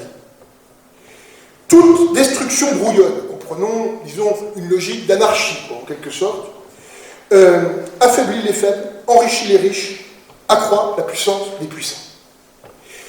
Et je veux dire, au regard, y compris des témoignages qu'a apporté Jérôme sur le travail qu'il a fait sur le narcotrafic, que les puissants, ce n'est pas seulement les Bernard Arnault, c'est les têtes de réseaux, de clans, de mafias, de trafic, qui soient à Dubaï ou qui soient ici en France. Enfin, les grands chefs, ils préfèrent peut-être le soleil toute l'année, mais un certain nombre d'entre eux vivent ici à Belfort. Et eux, ils prospèrent du désordre. Et en tant que responsable politique à gauche, on ne peut pas se satisfaire de cela. C'est une question fondamentale. On ne peut pas porter l'exigence de l'organisation sociale dans le domaine de l'économie et laisser penser, parce que c'est pas ce que beaucoup de responsables de gauche ont fait, mais laisser penser qu'on serait pour le désordre en matière d'organisation républicaine de la société. Ça n'est pas possible. De la même façon qu'il doit exister une façon d'administrer, d'organiser l'économie et les comportements sociaux, il faut avoir la même exigence sur le plan de l'état d'esprit par rapport aux questions sociales et de la vie quotidienne. Parce que le désordre, en fait, ce que Sartre dit, c'est une chose simple, c'est que le désordre, c'est l'autre nom du droit du plus fort. Voilà. Et donc, on a besoin de nos institutions républicaines. On a besoin de notre justice. On a besoin d'une police républicaine. Il existe, bien sûr, ici ou là, ça a existé depuis toujours, on appelait ça des bavures, c'est un terme affreux, mais des écarts, des problèmes, des difficultés. Mais cela ne peut en aucun cas caractériser l'action quotidienne des forces de l'ordre de notre pays. Je me rappelle au lendemain des attentats qui ont ensanglanté la France pendant des années, le réflexe citoyen magnifique de réconciliation, malheureusement, elle n'a pas duré, en tout cas pas tel qu'on peut le concevoir, entre le corps constitué des citoyens et nos forces républicaines de sécurité. Je pense que c'est un enjeu essentiel. Alors, faire aimer la police, nos institutions de société, c'est pas un coup de com', c'est du travail quotidien qui peut permettre d'y aboutir. Mais ça veut dire aussi qu'il faut que ce soit accompagné par un discours politique, notamment à gauche, mais pas seulement, dans l'ensemble du champ politique, de personnes responsables qui, avec du discernement, distinguent des faits divers regrettables, mais de l'action fondamentale de nos forces de l'ordre. Je pense que, enfin, on oppose souvent prévention et répression. Ça n'a pas été fait ce soir, je ne l'ai pas entendu ni à la tribune ni dans la salle, et je trouve ça remarquable.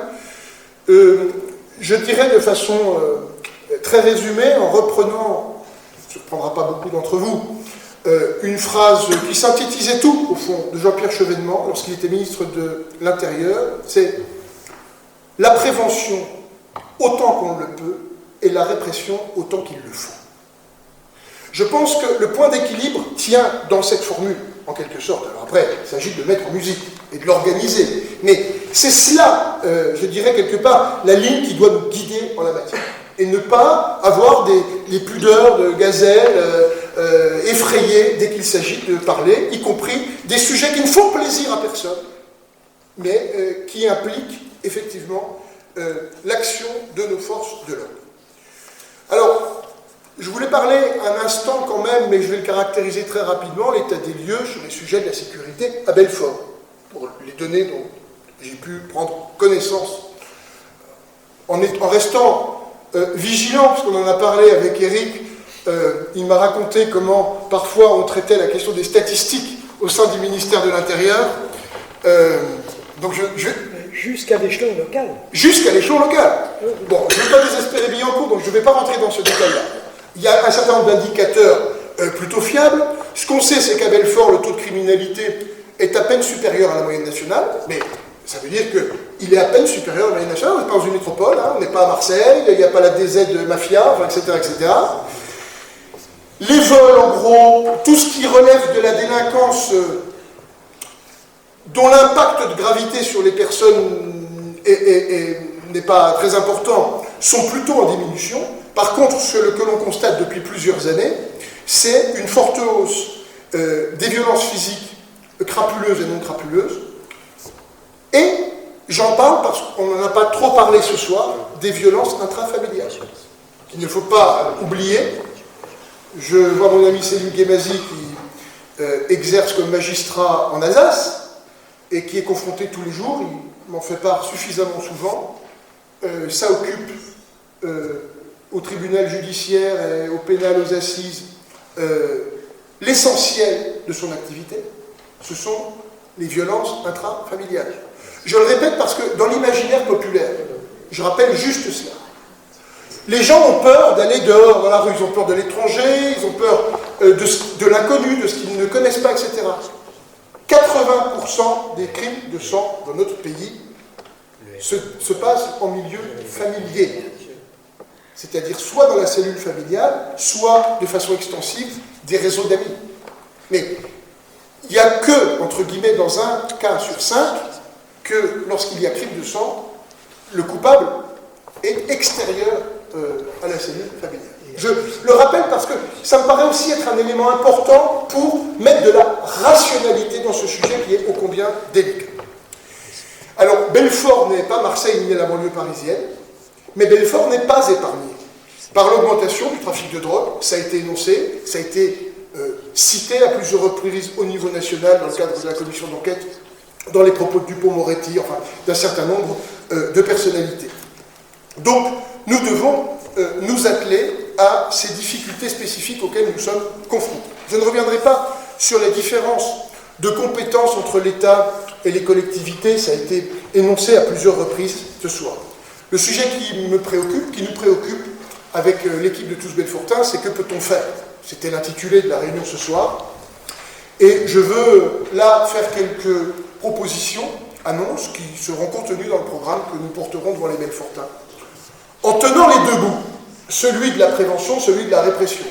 Maurice Schwartz, qui a pris la parole tout à l'heure, avait pour habitude, alors, on a parlé longtemps avec Maurice de ce genre de sujet. Maurice m'a toujours dit, au fond, il y a 3 couples très importants quand on aborde la question de la sécurité. Le duo prévention-répression, c'est-à-dire toujours lier les deux sujets dans leur complémentarité.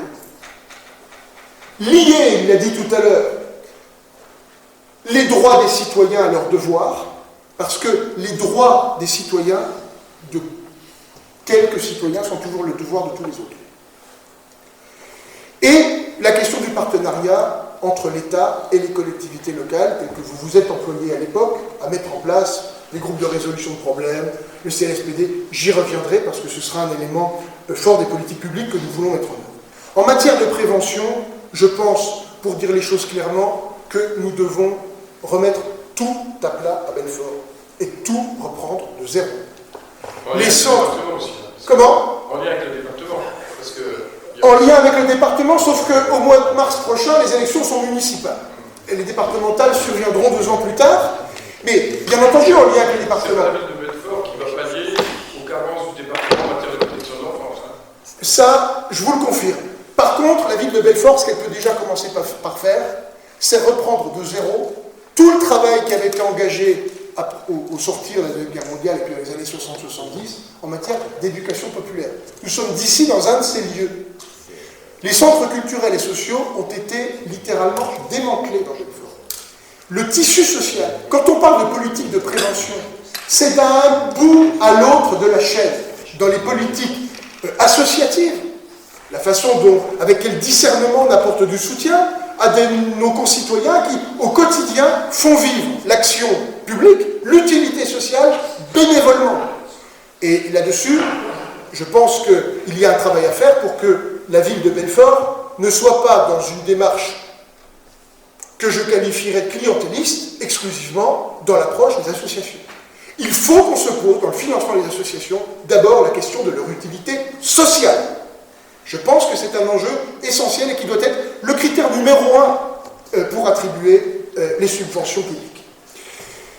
Il y a tout le travail pour remonter des centres culturels et sociaux qui avaient autrefois une certaine autonomie de gestion, qui impliquaient les citoyens du quartier auxquels le pouvoir politique, la municipalité, apportait une confiance. Il y a eu des dysfonctionnements, mais on n'a pas résolu le problème en mettant par terre les centres culturels et sociaux à peu près partout, sauf dans une maison qui, elle, a conservé son statut privilégié, qu'est la maison de quartier de centre-ville. Je n'insisterai pas, mais ça va avec le reste. Quand Damien Meslot fait le choix de ramener l'hôtel de police municipale à côté de l'hôtel de ville en vieille ville, là où chacun sait, tout le monde tremble et n'ose pas sortir, puisque c'est vraiment le quartier le plus dangereux de Belfort. Je ne pense pas que c'est la question de l'utilité sociale et de l'utilité publique qui ait guidé cette décision. Or, je pense que c'est cela à quoi nous devons nous atteler. Il y a les politiques de prévention avec l'ensemble des professionnels, et là, ça veut dire aussi, de la part des politiques, un travail en confiance avec eux. Ce sont les éducateurs, ce sont les animateurs, ceux du département que vous avez évoqué tout à l'heure, ce sont les assistants sociaux, aussi, du département, qui ont subi des réorganisations successives, dépourvues d'une vision d'ensemble. Il faut réinvestir les antennes jeunesse au Glacis, aux résidences à Bouchenel, qui aujourd'hui sont laissées lettres mortes. Lutter aussi contre un type d'action dans ces antennes jeunesse qui relève du pur consumérisme et du loisir. Il n'y a plus de projets sociaux, il n'y a plus de projets globaux, de projets d'ensemble. Ce qui compte, c'est comment les individus, la jeunesse, mais pas que la jeunesse, aussi dans la logique de solidarité intergénérationnelle, sont liés les uns aux autres dans une cité, dans une ville comme Belfort. Et ça demande un travail de dentelière.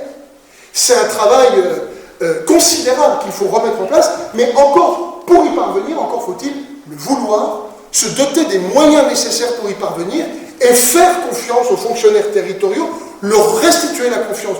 On ne peut pas tout piloter politiquement matin, midi et soir avec simplement des lubies.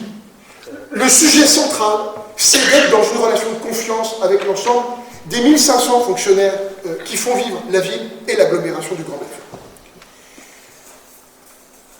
Sur les politiques de prévention, il y a aussi, parce que ça fait partie du travail, Maurice l'a évoqué, l'apprentissage de la citoyenneté, les ateliers périscolaires qui ont dépéri, c'est depuis 10 ans. Ils ne sont plus que l'ombre de ce qu'ils ont été.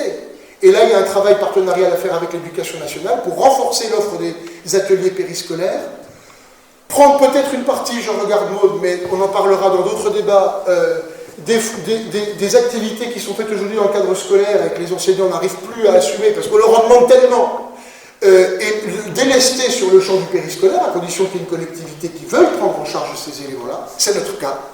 de façon à pouvoir reconcentrer sur la transmission des savoirs à l'école, et surtout dans le périscolaire, être aussi dans les approches d'apprentissage de la citoyenneté. Ça me paraît essentiel.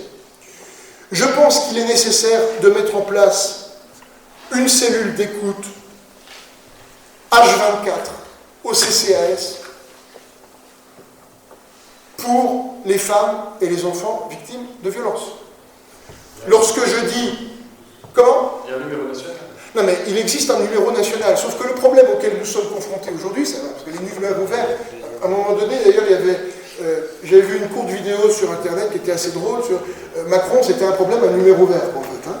Le sujet, c'est aussi d'avoir des interlocuteurs locaux, des gens qui vont connaître la société, être en lien avec l'ensemble des services locaux de terrain, en fait, hein, pour être épauler, y compris appuyer les femmes quand elles se rendent au commissariat, enfin, pour les accompagner. Parce qu'aujourd'hui, lorsqu'on dit qu'il y a une croissance considérable des actes de violence intrafamiliale, ça fait partie de nos réponses en matière de prévention pour y répondre. Et je pense que le Centre communal d'action sociale pourrait tout à fait, demain, avoir un dispositif qui permet de répondre dans la proximité à ce sujet. Parce que c'est pas un sujet lointain, ça paraît un peu théorique pour les gens qui se comportent normalement, quoi, en fait. Mais ils sont dans la maison à côté de chez nous, dans la maison d'en face, dans notre propre famille, parfois. Et la police évolue, et maintenant ils ont des ressources spécifiques pour accueillir les femmes victimes de violences. Monsieur Mercier, il y a eu l'assistante sociale du département qui est... S'il te plaît, je pense que... Non, mais je ne dis pas que ça n'a pas évolué au sein de la police. Si, ça a considérablement évolué. S'il te plaît. Laisse parler Bastien. Et ensuite, je pense qu'il y a des mesures à prendre en aval, c'est-à-dire en matière de répression. En faisant bien le distinguo, en faisant preuve de discernement entre ce qui relève du travail du régalien, c'est-à-dire de l'État, c'est-à-dire tout ce qui relève de la doctrine d'intervention. C'est pour ça que j'ai jamais été un fan, pour dire les choses clairement, de l'armement des polices municipales. Et je ne propose pas pour autant qu'on les désarme aujourd'hui, parce que je pense qu'on enverra un signal terrible pour la population. Voilà. Alors, je pense qu'il est essentiel de remettre sur pied ce que Maurice et vous aviez créé et fait vivre, qui étaient les groupes de résolution de problèmes. En commençant par les plus petites incivilités. Parce que dans le sentiment d'insécurité générale de nos compatriotes, l'essentiel des exemples qu'ils ont en tête, c'est pas le type qui attaque un morceau du réseau à la Kalachnikov, du réseau de consommation, enfin de revente de drogue à la Kalachnikov. C'est les incivilités du quotidien qui rongent et qui minent nos concitoyens et qui leur empoisonnent la vie. Dans les cages d'escalier, les zones, les points noirs, alors dans lesquels il peut y avoir des trafics plus graves, hein, par ailleurs, le rodéo urbain, qui n'est pas non plus une petite infraction, mais qui ne relève pas de la... Parfois, il y a de la mise en danger immédiate d'autrui. Je pense qu'il est essentiel qu'on remette en place ces groupes de résolution de problèmes, dans lesquels on peut réunir à la fois la police nationale, les forces de l'ordre d'une façon générale, le préfet et ses services, la justice, ça veut dire le procureur, évidemment, la ville et les services sociaux, le département, les bailleurs sociaux, les associations de quartier, les amicales de locataires, les commerçants, et d'une façon générale les habitants, pour trouver des solutions concrètes à des problèmes concrets. C'est-à-dire, en fait, ne pas laisser les gens perdus dans la forêt des procédures, parce que c'est de ça dont il s'agit. C'est-à-dire que, en fait, entre aller porter plainte, engager une procédure qui va fournir du boulot au magistrat et à la police, et surtout beaucoup de paperasse, et puis ne rien faire, il existe toute une gradation d'actions dans laquelle les pouvoirs publics peuvent intervenir avec des médiations pour résoudre les problèmes qui peuvent être résolus en deçà, j'allais dire, de l'action judiciaire. Et ça me paraît évidemment important. Je l'ai dit tout à l'heure aux journalistes lors de la conférence de presse, je souhaite un engagement ferme en matière de continuité de l'éclairage public nocturne. On ne peut pas parler de sécurité matin, midi et soir comme le fait la droite, et dès qu'il y a une crise énergétique, décider qu'on éteigne la ville entre minuit ou 1h du matin et 5h ou 6h du matin. D'abord parce que la plupart des personnes qui ont été victimes directement de ces décisions, ce sont les femmes qui n'osaient plus sortir en ville. les choses. J'ai des exemples très concrets chez mes proches, dans ma propre famille, et des témoignages en ce sens. Et ça posait aussi des problèmes de sécurité routière évidents. Je vous le dis, j'étais pas d'accord pour qu'on éteigne la ville, mais ça a pris une dimension tout autre lorsque j'ai failli mettre un cycliste, alors qu'il n'y avait pas d'éclairage, mais enfin, une fois qu'on l'a mis sous le capot, on s'en fout de savoir qu'il n'y ait pas d'éclairage, hein, on est obligé de vivre avec ça, où j'ai failli mettre un cycliste sous le capot, il y a de ça quelques mois, en plein milieu de la nuit à Belfort, il n'y avait pas d'éclairage. Donc, ça pose des problèmes de sécurité évidents, et surtout ça veut dire aussi un engagement ferme. C'est-à-dire que, au fond, la sécurité de nos concitoyens n'est pas quelque chose que l'on peut troquer contre des gains économiques en matière d'énergie, par exemple. On peut faire des tas d'autres choses, investir dans les LED, réduire considérablement la facture. Il existe aujourd'hui avec l'intelligence artificielle des tas de dispositifs qui permettent de moduler l'éclairage selon les quartiers, selon le nombre de personnes qui passent. Donc, tout cela doit être engagé. Mais ce que j'aimerais en la matière, c'est qu'on ne décide pas sur un coup de tête d'éteindre la ville, et puis à 6 mois des élections, de la rallumer. Pour des raisons que j'ignore, d'ailleurs, je ne comprends pas bien, ils doivent exister sans doute. Je pense que nous devons, c'est comme sur l'armement de la police municipale, assumer les fonctions de vidéoprotection avec discernement. L'enjeu n'est pas de surveiller les gens, mais de protéger un certain nombre d'équipements publics. Je rappelle juste que pour les dernières émeutes qui ont eu lieu en juin 2023, à Belfort comme partout en France, il a été mis feu à un certain nombre de bâtiments publics. Ça a coûté 1,7 million d'euros à la collectivité. Donc, et puis la vidéoprotection sert aussi dans la résolution d'un certain nombre de problèmes, hein, enfin de crimes ou d'actes délictueux, quels qu'ils soient. Il ne s'agit pas de la généraliser, mais de l'assumer avec discernement. Enfin, et c'est le point central sur lequel je vais insister, j'en aurai terminé, je proposerai dans cette campagne, et il y a une dimension symbolique évidente à Belfort, que l'on remette en place, en s'appuyant sur les nouveaux dispositifs légaux qui permettent des expérimentations, beaucoup plus largement qu'autrefois, notamment en partenariat avec l'État, de remettre en place une police belfortaine de proximité. Et de façon concrète, Jérôme l'a dit, il y a eu un transfert de charges considérable de l'État sur les collectivités, qui n'a jamais été assumé comme tel. On a réduit, ça a été dit plusieurs fois ce soir, les effectifs de la police nationale. Et puis face aux difficultés auxquelles sont confrontés les gens, les élus locaux ont été, je vois Christian Rayot, je sais qu'ils ont embauché un certain nombre de policiers municipaux à l'échelle de l'intercommunalité du subterritoire. Parce que quand on est confronté aux difficultés de nos concitoyens, alors il y a la solution A. La première solution, c'est le problème de l'État, moi je ne veux pas m'en occuper. Sauf que les problèmes demeurent pour les gens, et que la mairie, c'est la République au coin de la rue, donc on est dans l'obligation de fournir un certain nombre de réponses. C'est notre devoir, c'est notre obligation. Et la deuxième réponse qui consiste à dire, on va y mettre les moyens. Alors les villes riches, je parlais du sud de la France tout à l'heure, effectivement, on voit des explosions des effectifs de la police municipale parce qu'elles peuvent se le permettre. Et les communes qui déjà connaissent des difficultés sociales, connaissent la désindustrialisation, que ce soit dans le Nord-Pas-de-Calais, à Vierzon, même ici, pour dire les choses clairement, on finit par engager des dépenses publiques assez considérables pour venir faire une béquille, en quelque sorte, à la réduction des effectifs de la police nationale. Alors moi je ferai une proposition, puisque nous finançons déjà aujourd'hui des dispositifs de sécurité. À Belfort, il y a 35 fonctionnaires de police municipale. Je proposerai volontiers, sous forme contractuelle avec l'État, le dispositif suivant. On met en place une unité de police de proximité à Belfort. La commune s'engage à mettre à disposition la moitié des fonctionnaires de police municipale dans cette unité. L'État s'engage symétriquement à la même chose. Parce que le but du jeu, c'est de renforcer les effectifs, c'est pas de les réduire, ou de les déplacer. Et, moyennant cela, on peut créer, ça c'est un sujet qu'il faudra expertiser encore, des antennes de police municipale, de police belfortaine de proximité. PBP, c'est pas facile à prononcer, PBP, quand on a le rhume, on n'y arrive pas. avec des antennes, par exemple, sur Belfort Nord et du côté de Belfort Ouest, aux résidences, etc. Là où il y a des problèmes. Il ne s'agit pas de stigmatiser des quartiers, comme je l'entends dire. Il s'agit d'avoir une réponse là où des problèmes se posent, tout simplement. Il faut être pragmatique. Et donc l'idée, c'est, on dit à l'État, ok, on vous en finance la moitié, et les fonctionnaires de police municipale qu'on met à votre disposition, on les forme, ils doivent pouvoir bénéficier du statut des policiers nationaux. C'est la commune ou l'agglomération, mais d'abord je m'engage sur la commune, qui finance la moitié de cette unité, mais, et c'est le point essentiel de mon propos, toute cette équipe reste sous commandement opérationnel de l'État, de la police nationale et du pouvoir régalien.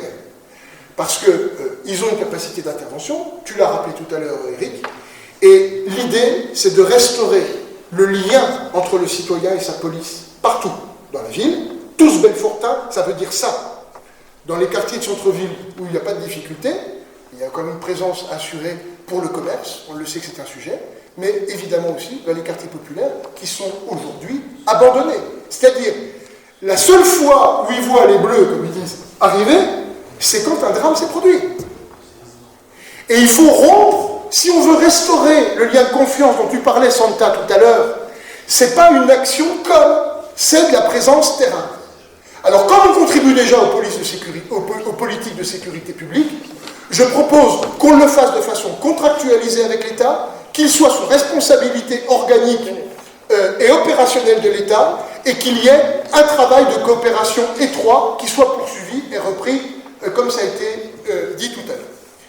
Je termine, parce que j'ai été déjà trop loin, trop long.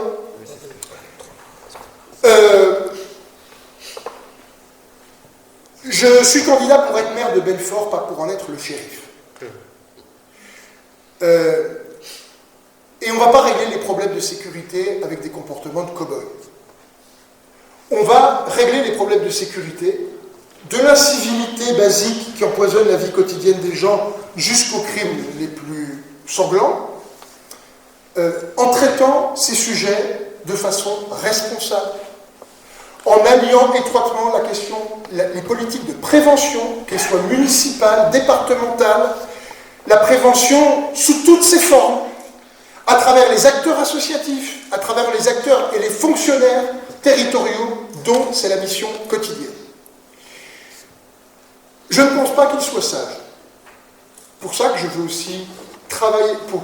C'est ce que tu disais, en fait, et je veux vraiment finir sur ce point. Tu disais à un moment donné qu'on a déjà été trop loin dans le transfert entre l'État et les collectivités.